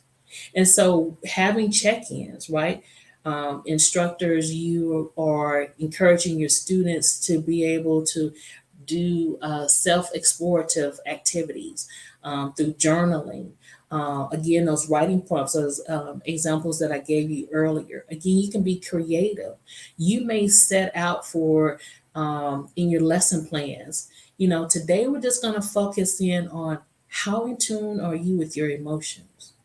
So you bringing self-awareness, helping students to be self-aware of how they're feeling, giving them ways to be able, because for those, like I said, I was shy and I didn't have that outlet, but having an opportunity to have that time just to write in my journal, to freely explore and be in tune of how I was feeling, why I was feeling that way. It really broke that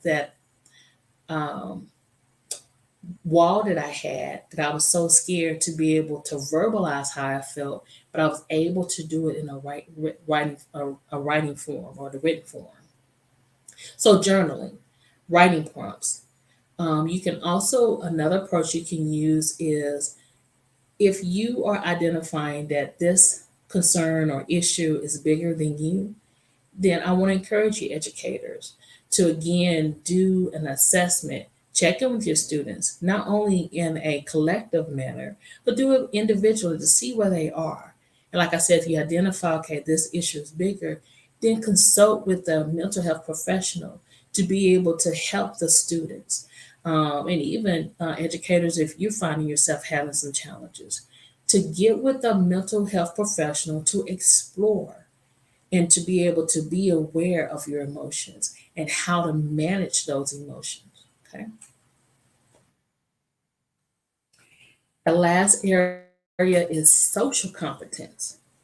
So, social awareness and relationship management are the areas under this particular competence.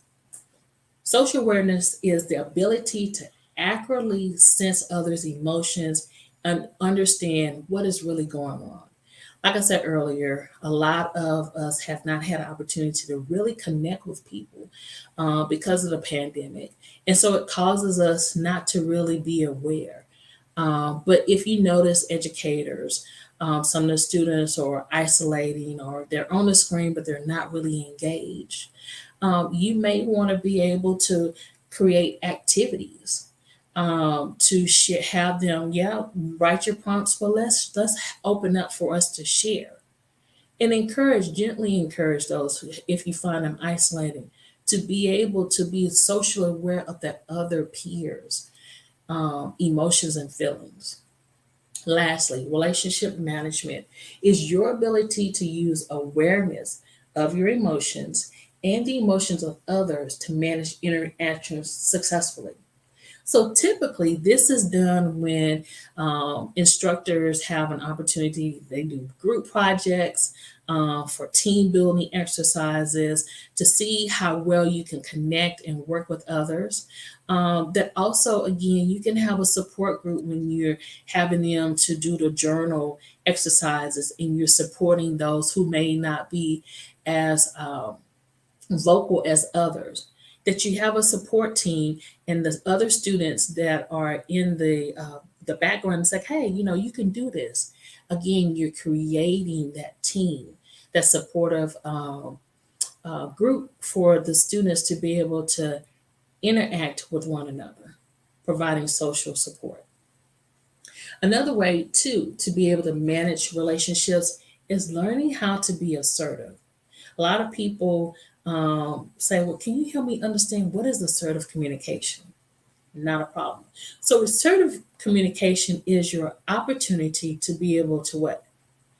Be able to be in tune with your emotions, to be able to identify what is the need pertaining to a particular situation. So when you're asserting yourself, you're doing it in a professional way, and also not only the professional but respectful way of saying, I feel, and whatever that feeling is, according to the situation, and address what the need is to the individual that you're interacting with or individuals. Assertive communication also helps each other to be able to say, you know what, I'm very keenly aware of this is the person's feeling and this is the need regarding the situation. If you notice, I use the I statements. Typically, individuals use you statements and it comes across as blaming. So it causes individuals to be defensive, or they shut down, or they don't want to share. So when you're asserting yourself and teaching opportunities for them to use I statements, again, it's creating that environment for people to be aware of each other's needs and to be able to respect each other's request using I statements. And it's also helping you to be assertive. These are some approaches that you can use to address the two areas that I mentioned: social awareness and relationship management. Again, I wanted to provide you with some additional tools. I mentioned earlier coping skills to help you to build your toolkit so you can be able to know where to go for help. Here are some links that you can use for directories to get in contact with a professional, mental health professional, to help you identify how to be in touch with your emotions, self-awareness, how to be able to create coping skills and strategies to be able to navigate through some of your challenges or setbacks that you may be experiencing, not only due to pandemic, but also just personal or relational. So here are some directories and links that I want to share with you for that. Also, I want to provide you with 5 apps to be able to tap into your serenity, to be able to relax, to be able to do yoga, to be able to do mindfulness. So Calm app is a very popular app that you can use to do that. Also, you can use the, what's another one? It is glow.com. It's a yoga online tool that you can use through the app as well. So again, I want to encourage you to kind of take a picture of this if you can, so you can use it for later references. Yo did a great job as well as giving you some other links to be able to add to your coping skill toolbox to navigate through life challenges that come your way. So thank you so much for logging in and being able to be a part of the presentations tonight. Again, thank you for the invitation to join you. I really enjoyed my time with you guys, and I'm really hoping that you were able to take away some great techniques, some ways to be creative, but again, to be able to have fun. So again, cope, to be able to be creative, taking opportunities to practice emotional intelligence. Again, I'm Nisha Livingston, a licensed professional counselor, and it's been a pleasure talking with you guys. If you want to follow me or visit me, you can go to tranquilitycounselingtx.com, or you can follow me on Facebook or IG. I look forward to talking with you guys during the Q&A, and thank you so much again. Okay. Thank you so much, Mom Nisha, for that wonderful and interesting presentation.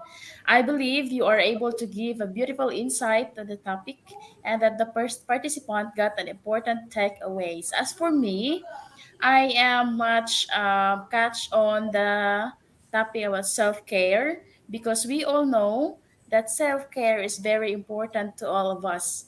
So you are simply being mindful to your own needs so you are better able to support the people that you cared about. So self-care also is very important so that it can help you to be healthy and also in the environment. Again, mom, thank you so much for the valuable time and the knowledge you have shared us. So we'll be right back after the Q and the quiz competition. Will Okay. be in our Q&A. Okay. Thank you so much, So Julia. there It was a pleasure. okay, now thank you. Mhm. So there viewers, it's now time for our quiz competition. So I am requesting everyone to please join us and learn something new on our topic today. So I know you learned a lot. So hopefully you are gonna join in our quiz competition. So just wait for the link given or just click the link given on the chat box. Okay, everyone, please join us. It's time for our quiz competition.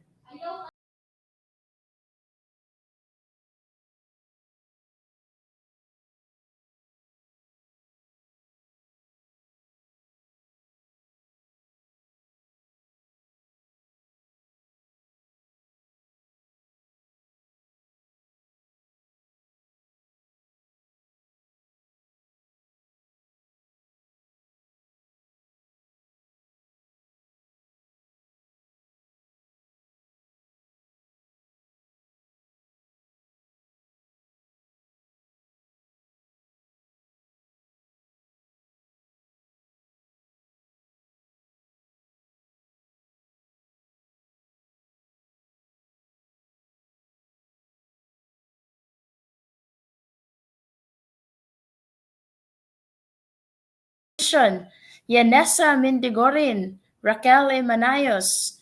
Okay, so how are you going to join? Just log into www.slido.com with the code all capital letters IGP quiz or just click the link on in the comment box. Okay, Carmela Jean, Risibelia Malo Kathleen, Farelia Risaje, Edward D. Awas Jr., Roselert T. Cabasag, Elvina Montalvo, Selvina Prendi, JV Lablarda Peguera del Paul Fu, Min Kate Villanueva, Alvarez, Maria Fiquera, Nel Sustinto, Analis Ruiz, Edward Awas, Beverly Amores, Maricel Agnas, Yanessa Mendegorin, Lisal A. Gabaldon. So join now, guys, with our quiz competition.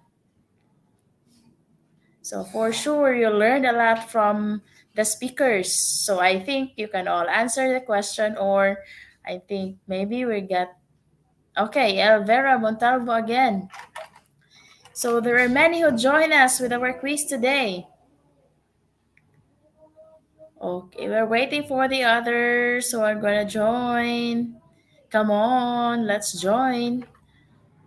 So we have Eugene D. Gabriel, April R. Santiano, Ashok Kumar Adihakar.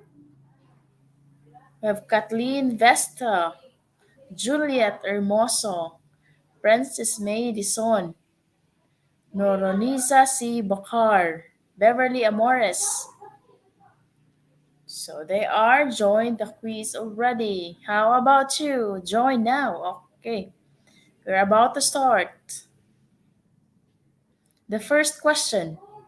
Bricks are good because they refocus you, or give you a change to take a nap. Breaks are good because they refresh and refocus you, give you a chance to take a nap. The correct answer is refresh and refocus. Second question. How often should you compliment yourself? Is it once a week or every day? How often should you compliment yourself? Is it once a week or every day? And the answer is every day. You should compliment yourself. John Paul de Luna leading. What is something you could celebrate daily? Is it your accomplishments or your someone's birthday? Again, what is something you could celebrate daily? Is it your accomplishment or someone's birthday? And the answer is, of course, your accomplishment. You should celebrate it daily. Still, John Paul de Luna leading. What is something you must not let go of? Is it your career choice or your why? What is something you must not get off? Is it your career choice or your why? And yes, of course, your why is the correct answer. Leading again, John Paul de Luna. An attitude of blank enhances positivity and strengthens good health. Is it self or gratitude? At- An attitude of blank enhances positivity and strengthens good health. Is it self or gratitude?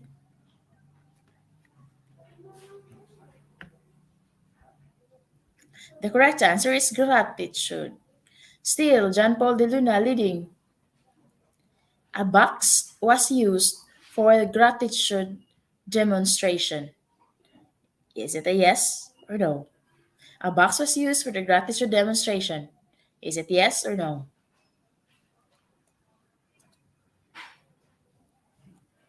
And the correct answer is no. Box is not used.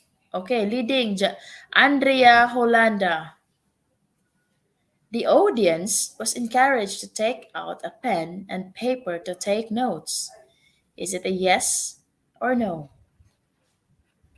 Again, the audience was encouraged to take note, a pen and paper to take notes. Is it a yes or no? And the answer is yes. Audience are required to take note while the live is ongoing so you can have your learnings. Okay, next question. Leading Andrea Hollanda. Eighth question. Fear is a liar. It will rob you and prevent you from accomplishing your dreams and goals if you allow it. Was the opening of the presentation? Yes or no? Fear is a liar. Okay, the correct answer is yes. And 87 got correct answer.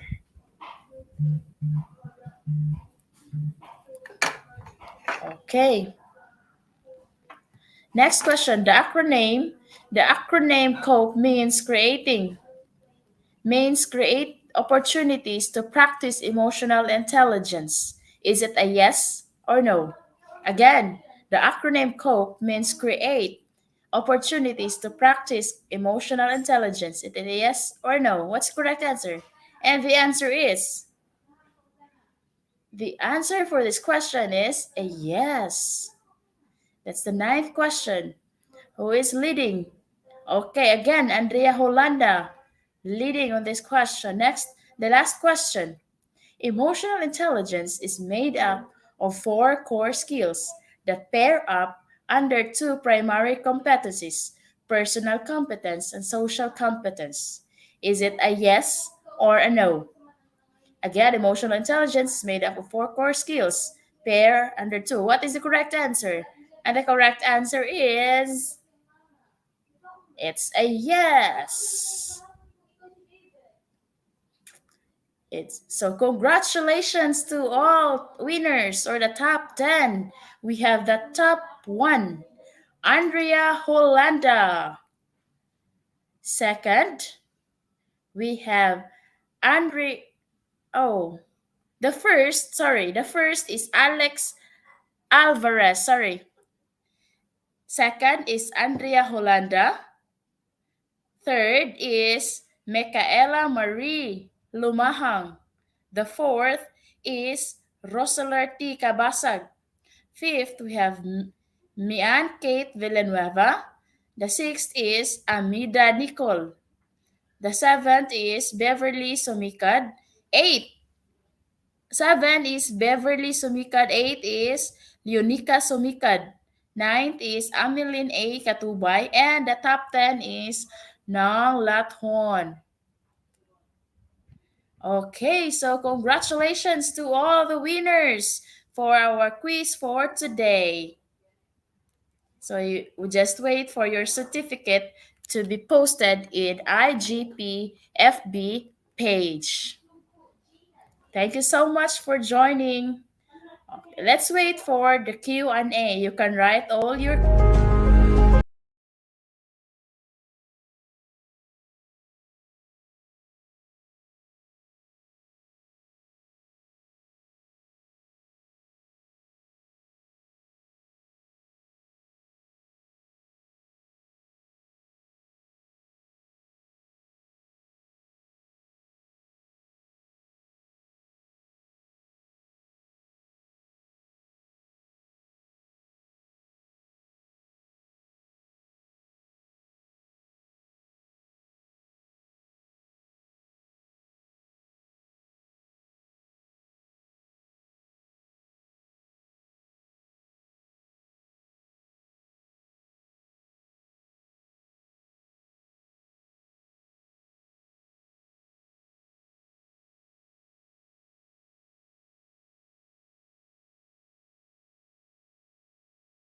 Okay, welcome back to our speakers for today. Mom Yo Ilam and Mom Michelle Livingstone, great speaker for today's webinar. Okay, here's the first question. What are some potential long-term effects of COVID-19 to our learners? Okay, Mom Yo. Let's see. Some potential long-term effects of COVID-19 to our learners. Wow. I'm not a professional, not a medical, not a medical doctor, but I would say that a lot of it is mental instability, just being able to have reliability on what's coming to them during life. They just don't have a good foundation of success. It's been so much instability the last couple of years that I'm just afraid that a long-term effect for them is that they won't have confidence in themselves on the ability to catch up because there's so much they've missed out on. That's one thing I could think of. Okay, how about you, Mom Nisha? Do you have something to add? What I would think long-term effects would be the ability to socially interact with one another, because we are encouraged to isolate and to social distance. So I really think it's going to take a long-term effect on people's ability to actually have that natural ability to connect with one another, because we're so accustomed right now is teletherapy or telehealth or Zoom. And so it's going to break down those natural abilities to socialize. This is becoming a norm, to socialize across, virtually. While it has its, benefits of it, but I think it also will cause opportunity for us to kind of lose that ability to connect with one another socially.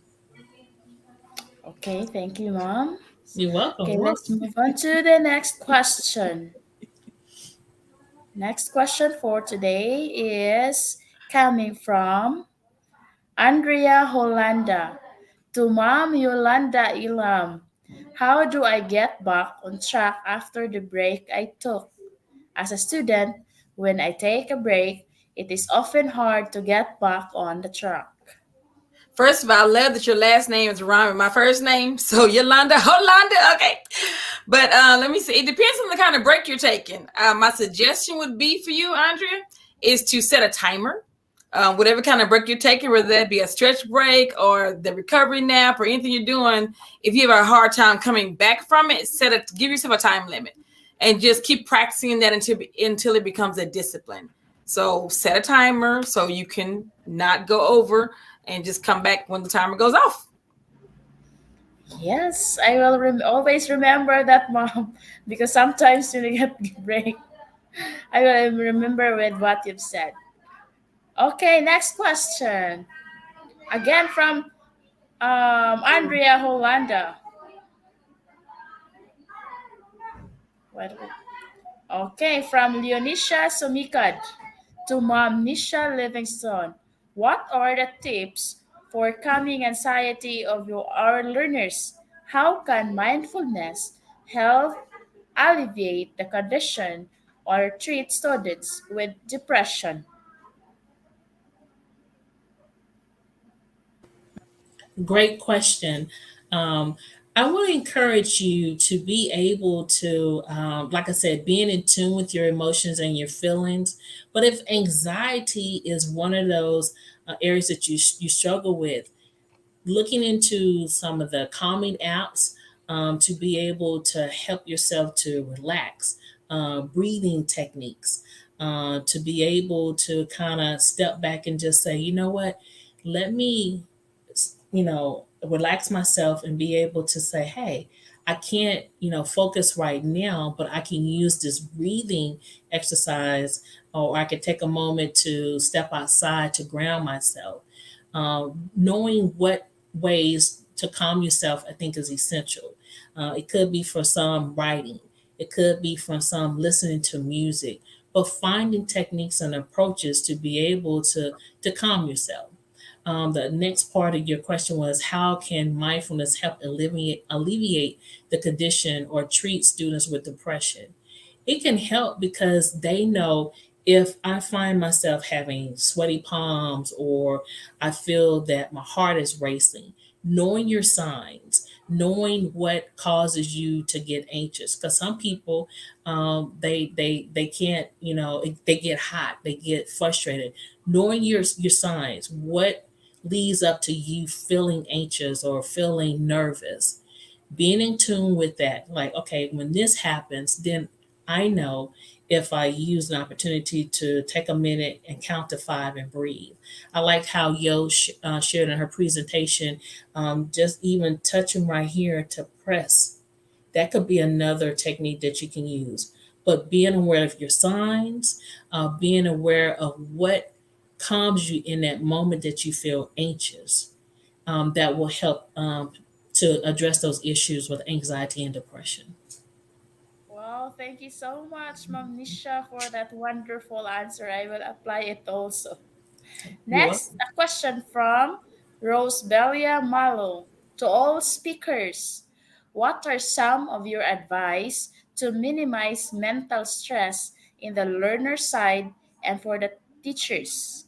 Are mental stress affects physical stress? Yes, Ma'am Yo. What are some of your advice to minimize mental stress on the learner side? To minimize mental stress. Did you watch my presentation, Rose Bella? I gave you 7 tips on how you can de-stress. You want to listen to your body. You want to make sure you exercise, eat well, have an attitude of gratitude, notice your environment, remember your why, and eat well, healthy snacks. So that's one thing you can do. And then also just be aware that it's normal to have some kind of stress, mental stress, and don't freak out because you're experiencing it. Everybody goes through it, kids, adults, teenagers. So acknowledge that it's okay, and then find the best one of those tips that works for you. If you can't do them all, find the one that works for you. And does mental stress affect physical stress? Yes, definitely. Because our mind is kind of the trigger point on how we respond to our body. So depending on what's going on up here, it can affect everything internally and externally. So yeah, be aware of what's going on with you, acknowledge it's okay, and then find the best tip that works for you. Okay, thank you, Mamu. Do we have another question? Okay, again from Miss Holanda to Mom Nisha. How do I encourage someone to face with the negativities instead of thinking positive as a defense mechanism? Or is it okay to be positive without acknowledging the negativities? So I'm gonna kind of answer this question going backwards. The second question is it okay to be positive without acknowledging the negatives? So I always encourage clients to be honest to what you're feeling, right? Because if you have a negative thought, you're acknowledging, okay, I'm not really feeling good, or I'm not very confident. Say it could be you're preparing for a test, right? And so if that negative thought is there that you're not going to be successful on the test, then you're acknowledging, well, I feel this way, or let's identify why are you feeling this way. Could it be that you didn't have time to study, or could it be that you have test anxiety? But we're acknowledging that. So once we acknowledge that negative thought, then you can be able to identify, well, how can I rewrite this thought? How can I be able to put some things in practice to kind of help me to be confident in taking the test? Maybe reaching out to a teacher, say, hey, can you give me some additional ways to prepare for the test? Talking with your school counselor, but identifying what that negative thought is first helps you to be able to start rewriting that thought, and being able to identify ways to replace it with positive approaches to address that situation. The first question you ask is, how do I encourage someone to face with the negatives instead of thinking positive as a defensive mechanism? So again, encouraging them to acknowledge the feeling. And so what I do with students, not students, what I do with my clients is I encourage them to use a thought record. So being able to keep track of, your thoughts, whether it's a positive thought, whether it's a negative thought, but keeping a track of that and identifying what the situation is. And once they identify what the situation, what was the automatic thought, whether it's positive or negative, they're keeping a track to be able to see, is there a pattern, and what's, causing, is it stress that may cause me to have a negative thought, or is it an achievement, I passed my test, that's making me have a positive? But encouraging them to be able to keep a record of their thoughts, to be able to know that we all fluctuate, because we have good thoughts that enter in our minds, and we also have negative thoughts. So it's a constant battlefield. But being in tune and aware of different situations that's causing you to think or feel a certain way, acknowledging that these things happen.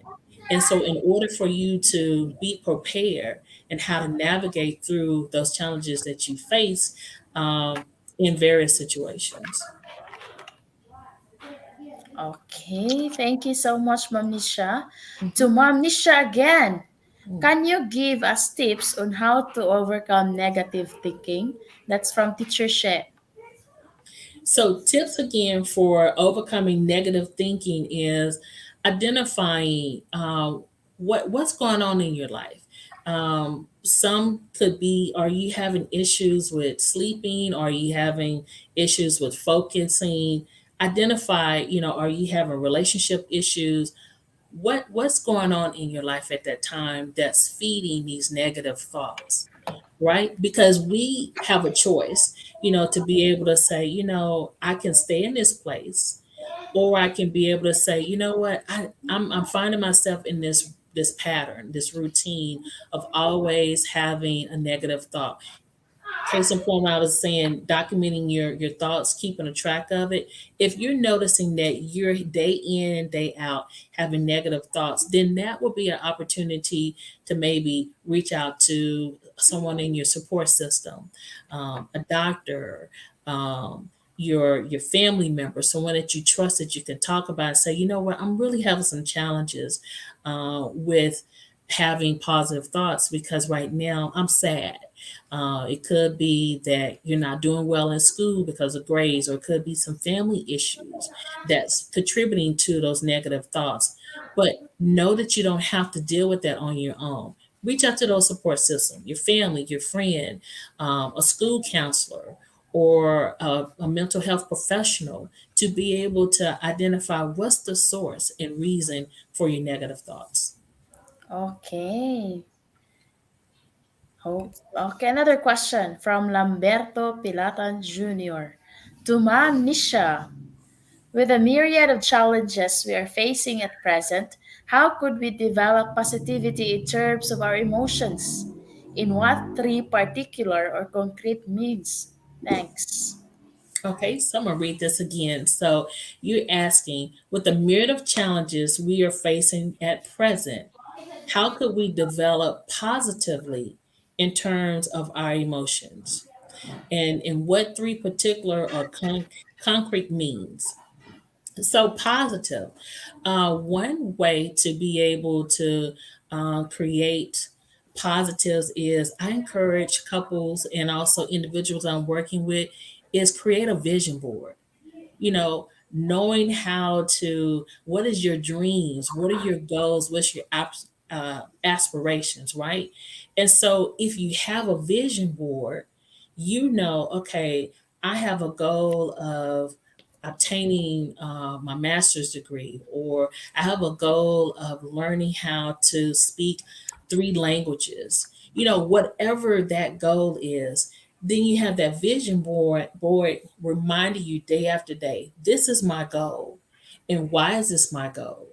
And so it helps you to stay focused so you can work towards that goal because you have that vision board. You can display it, in a popular area that you visit every day. Could be in the bathroom, could be in your bedroom.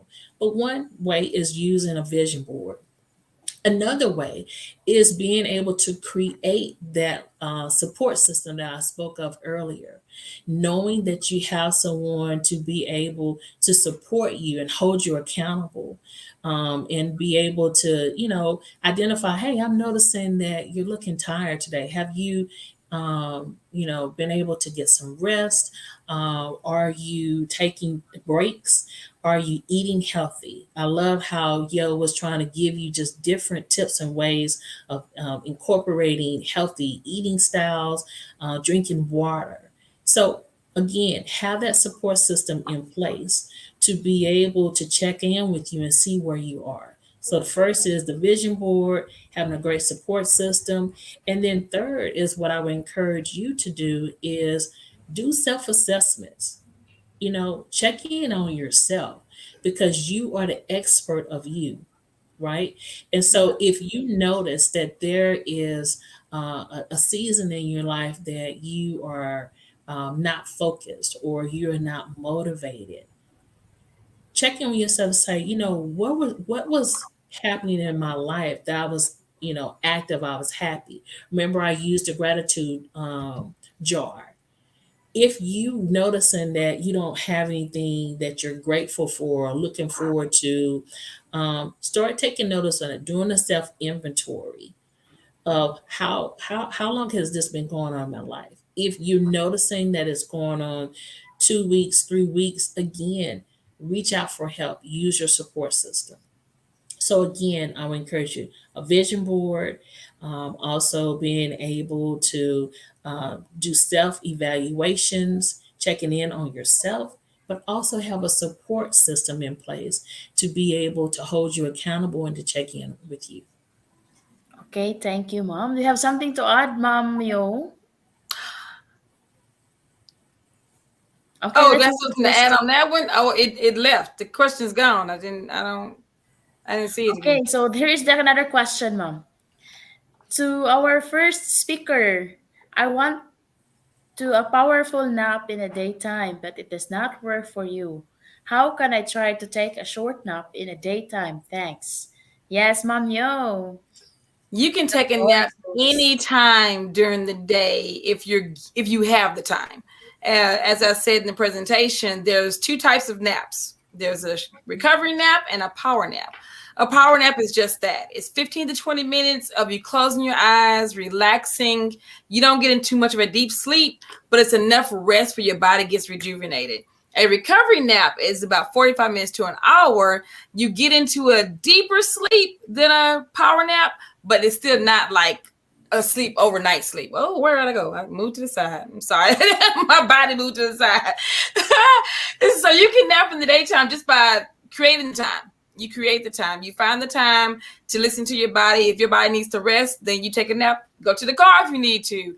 Go to the restroom and take a nap before you go back to class. But you do whatever it takes. If you need a nap, then you find the time to give yourself a nap. Okay, thank you so much. Shout out to our dear speakers, Mamio and Manesha. We are very happy to have you here for our today's webinar. I'm very thankful.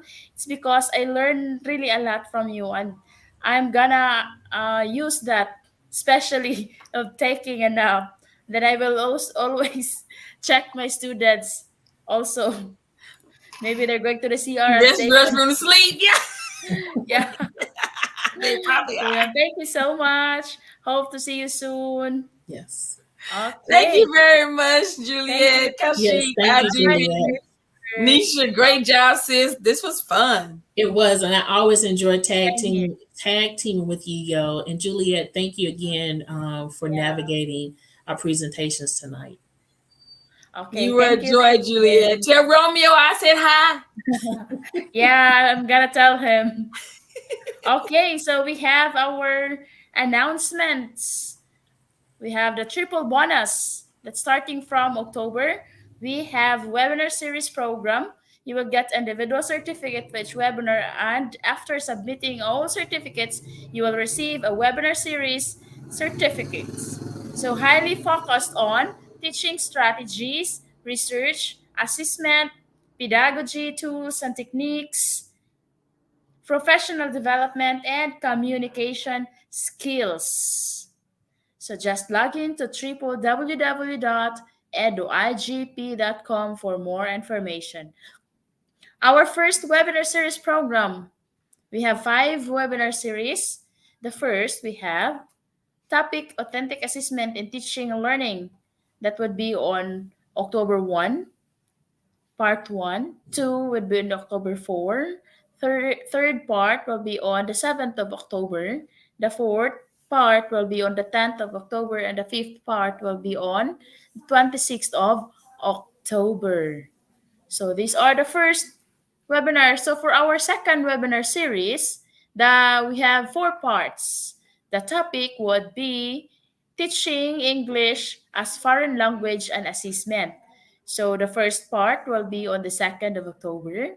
The second, the second part will be on the 6th of October. The third will be on October 20, and the fourth part will be on October 24. So those are the second webinar series that IGP would offer. And that's free. Always remember that. You can check in anytime to our FB page. Okay, another announcement. So the third webinar series program, it has 5 parts. Topic, it's all about digital classroom engagement tools. So we all know that in today's um, problem is we have the pandemic, so digital classroom is really important. So we have the 5 parts. The first part will be on 11th of October. Second part will be on October 12. The third part will be on October 13. And the fourth part will be on October 14. And the fifth part will be on October 15. That's the third webinar series program. Mark your calendars, guys. And see you there in our FB Live. Okay. So, again, check in IGP so that you will be updated in all free webinars that we will have. And do not forget to share with your friends and also your community. Another announcement. Okay, that's about diploma certificate announcement. Congratulations to all. It's a great journey. One long journey. 1 year.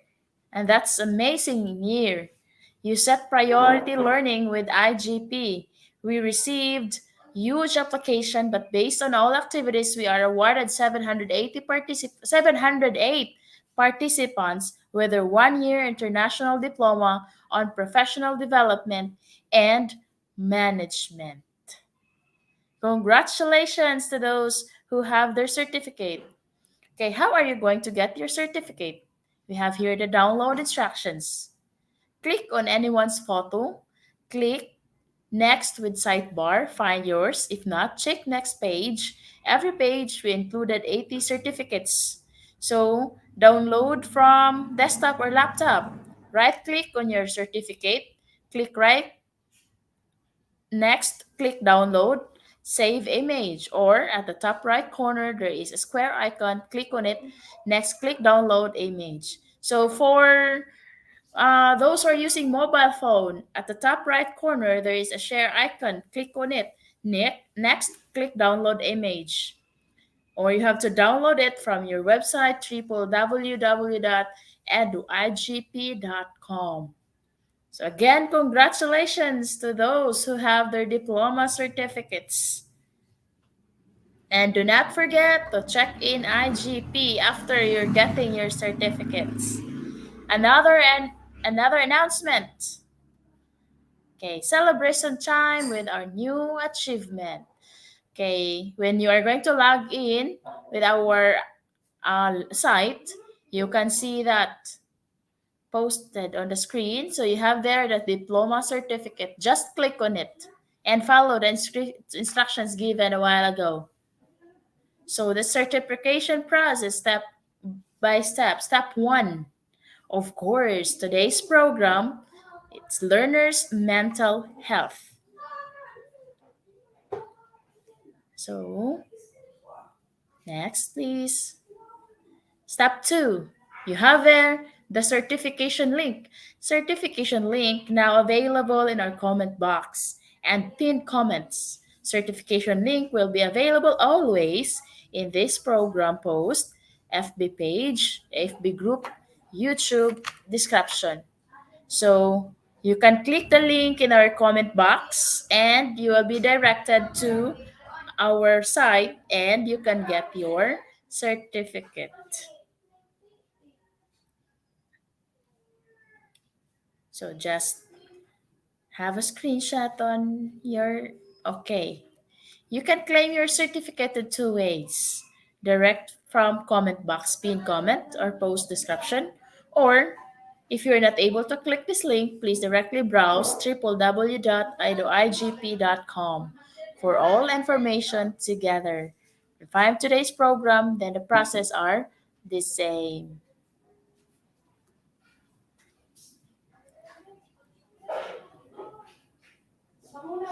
Okay, step 3. So here, if you're going to browse, you will be guided here on this part. So you are going to click enroll now. If you are enrolled, just type the needed information, especially the code.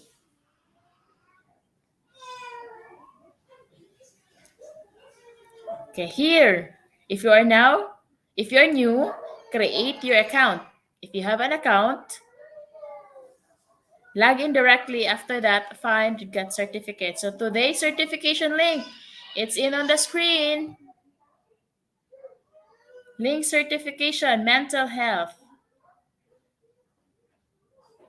Okay, the most awaited part, the code for today's program, Learners Mental Health. That's IGP 8877. With this code, you can claim your certificates anytime, but do not forget to watch the webinar. It's very useful. Yeah, you can learn from that and apply it to yourself and also to your students. Okay. Here. So if you have the code, you can type the code on the upper right corner. You have there your certificate code and then click get your certificate.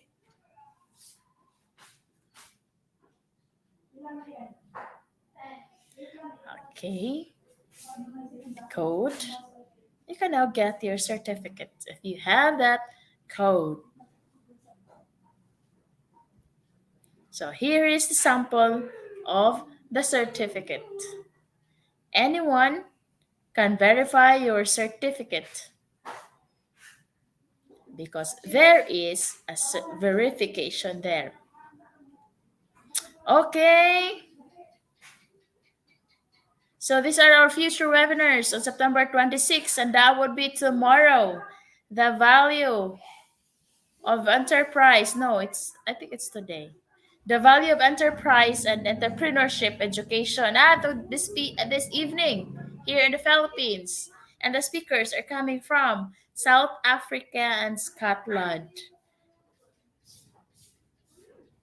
So that would be this evening. Mark your calendar, guys. Okay, on September 27, English Literature and Psychology Role in Education. Speakers are coming from the Philippines. Okay, next.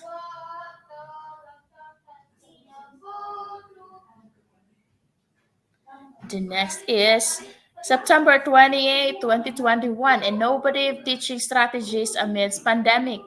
And the speakers are coming from the Philippines. Mabuhay, Philippines. Next. Okay. Hope everybody's still watching. Okay, September 29, 2021, Communication Skills in Teaching and Learning Process. Speakers are coming from Vietnam, India, and Greece. Okay, so these are the future webinars that we will have in IGP. And you can watch this in our FB or in YouTube channel. And don't forget to subscribe the channel. Okay, next. September 30, Healthy Living Equals Successful Living. Speakers are coming from United States, Philippines, and India. Okay, next. So, October 1, this is the first part of our webinar series. Authentic Assessment in Teaching and Learning, Part 1. Speakers are coming from the Philippines. That would be on October 1st. Then, 2nd October, Part 2 of Teaching English as a Foreign Language and Assessment. That is Part 1 of our webinar series, second webinar series, and that is 202 international webinar we have. Another on October 3, Acing the New Normal in Education.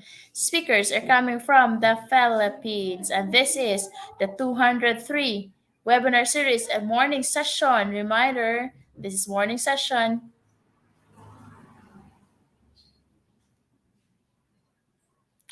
Okay, another.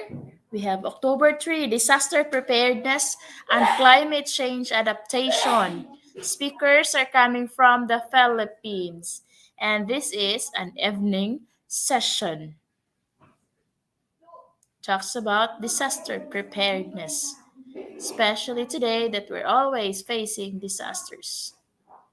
Okay, on October 4, this is the part 2 of our first webinar series entitled Authentic Assessment in Teaching and Learning.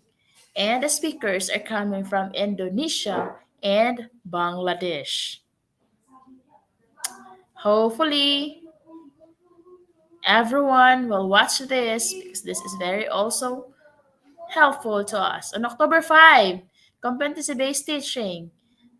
Speakers are coming from Philippines and India. Next announcement. On October 6, second webinar series, the part 2, Teaching English and Foreign Language and Assessment. The speakers are coming from Indonesia. And this is 207 International Webinar.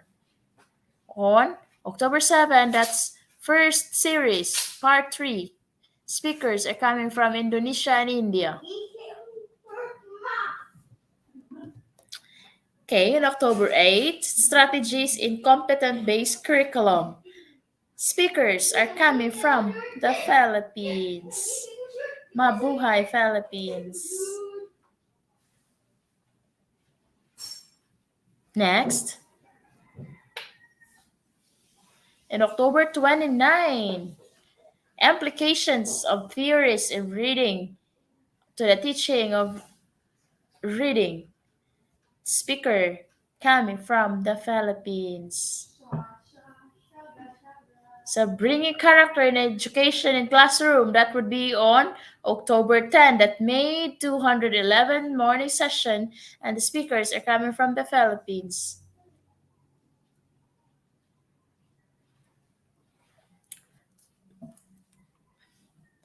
Okay, so the part 4 of our first webinar session, speakers are coming from Indonesia. This is the part 4.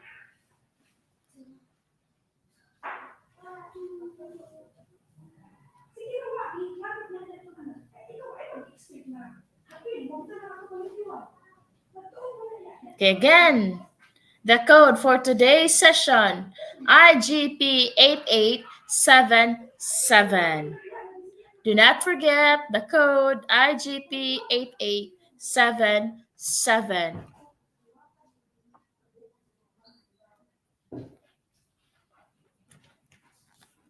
Okay.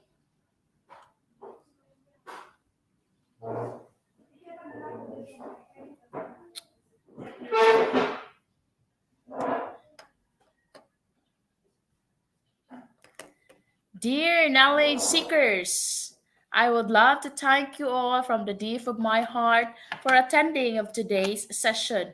Hopefully, you learned something new and you will implement it in your life. Please leave a review or comment in our or recommend our page if you learned something or we help a little bit for you. Okay, thank you so much to our guest speakers and the pleasing viewers. Don't forget to collect your e-certificate from our website by the link mentioned below after session get over. So before we part goodbye, let me acknowledge my newly warm identities who was so patient and attentive throughout the session. So first, we have listeners. I am grateful for you all from the bottom of my heart for taking part of today's session. I am confident and positive that you might have gained and pick up and learn something new today, which you will be sure can be used in your life or your career growth.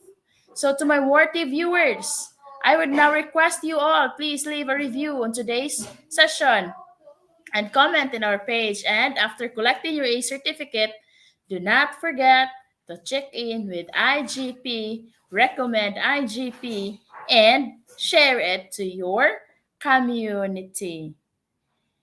So we can understand our service, our attachment, your attachment, and pleasure. So we hope to see you again in upcoming webinar. Until then, thank you so much. Brave the pandemic with smile, sunshine, and warm positivity. Stay safe and stay happy. And I am your host, Juliet Delatorre from City of Go Science and Arts Academy, Philippines. Goodbye, everyone.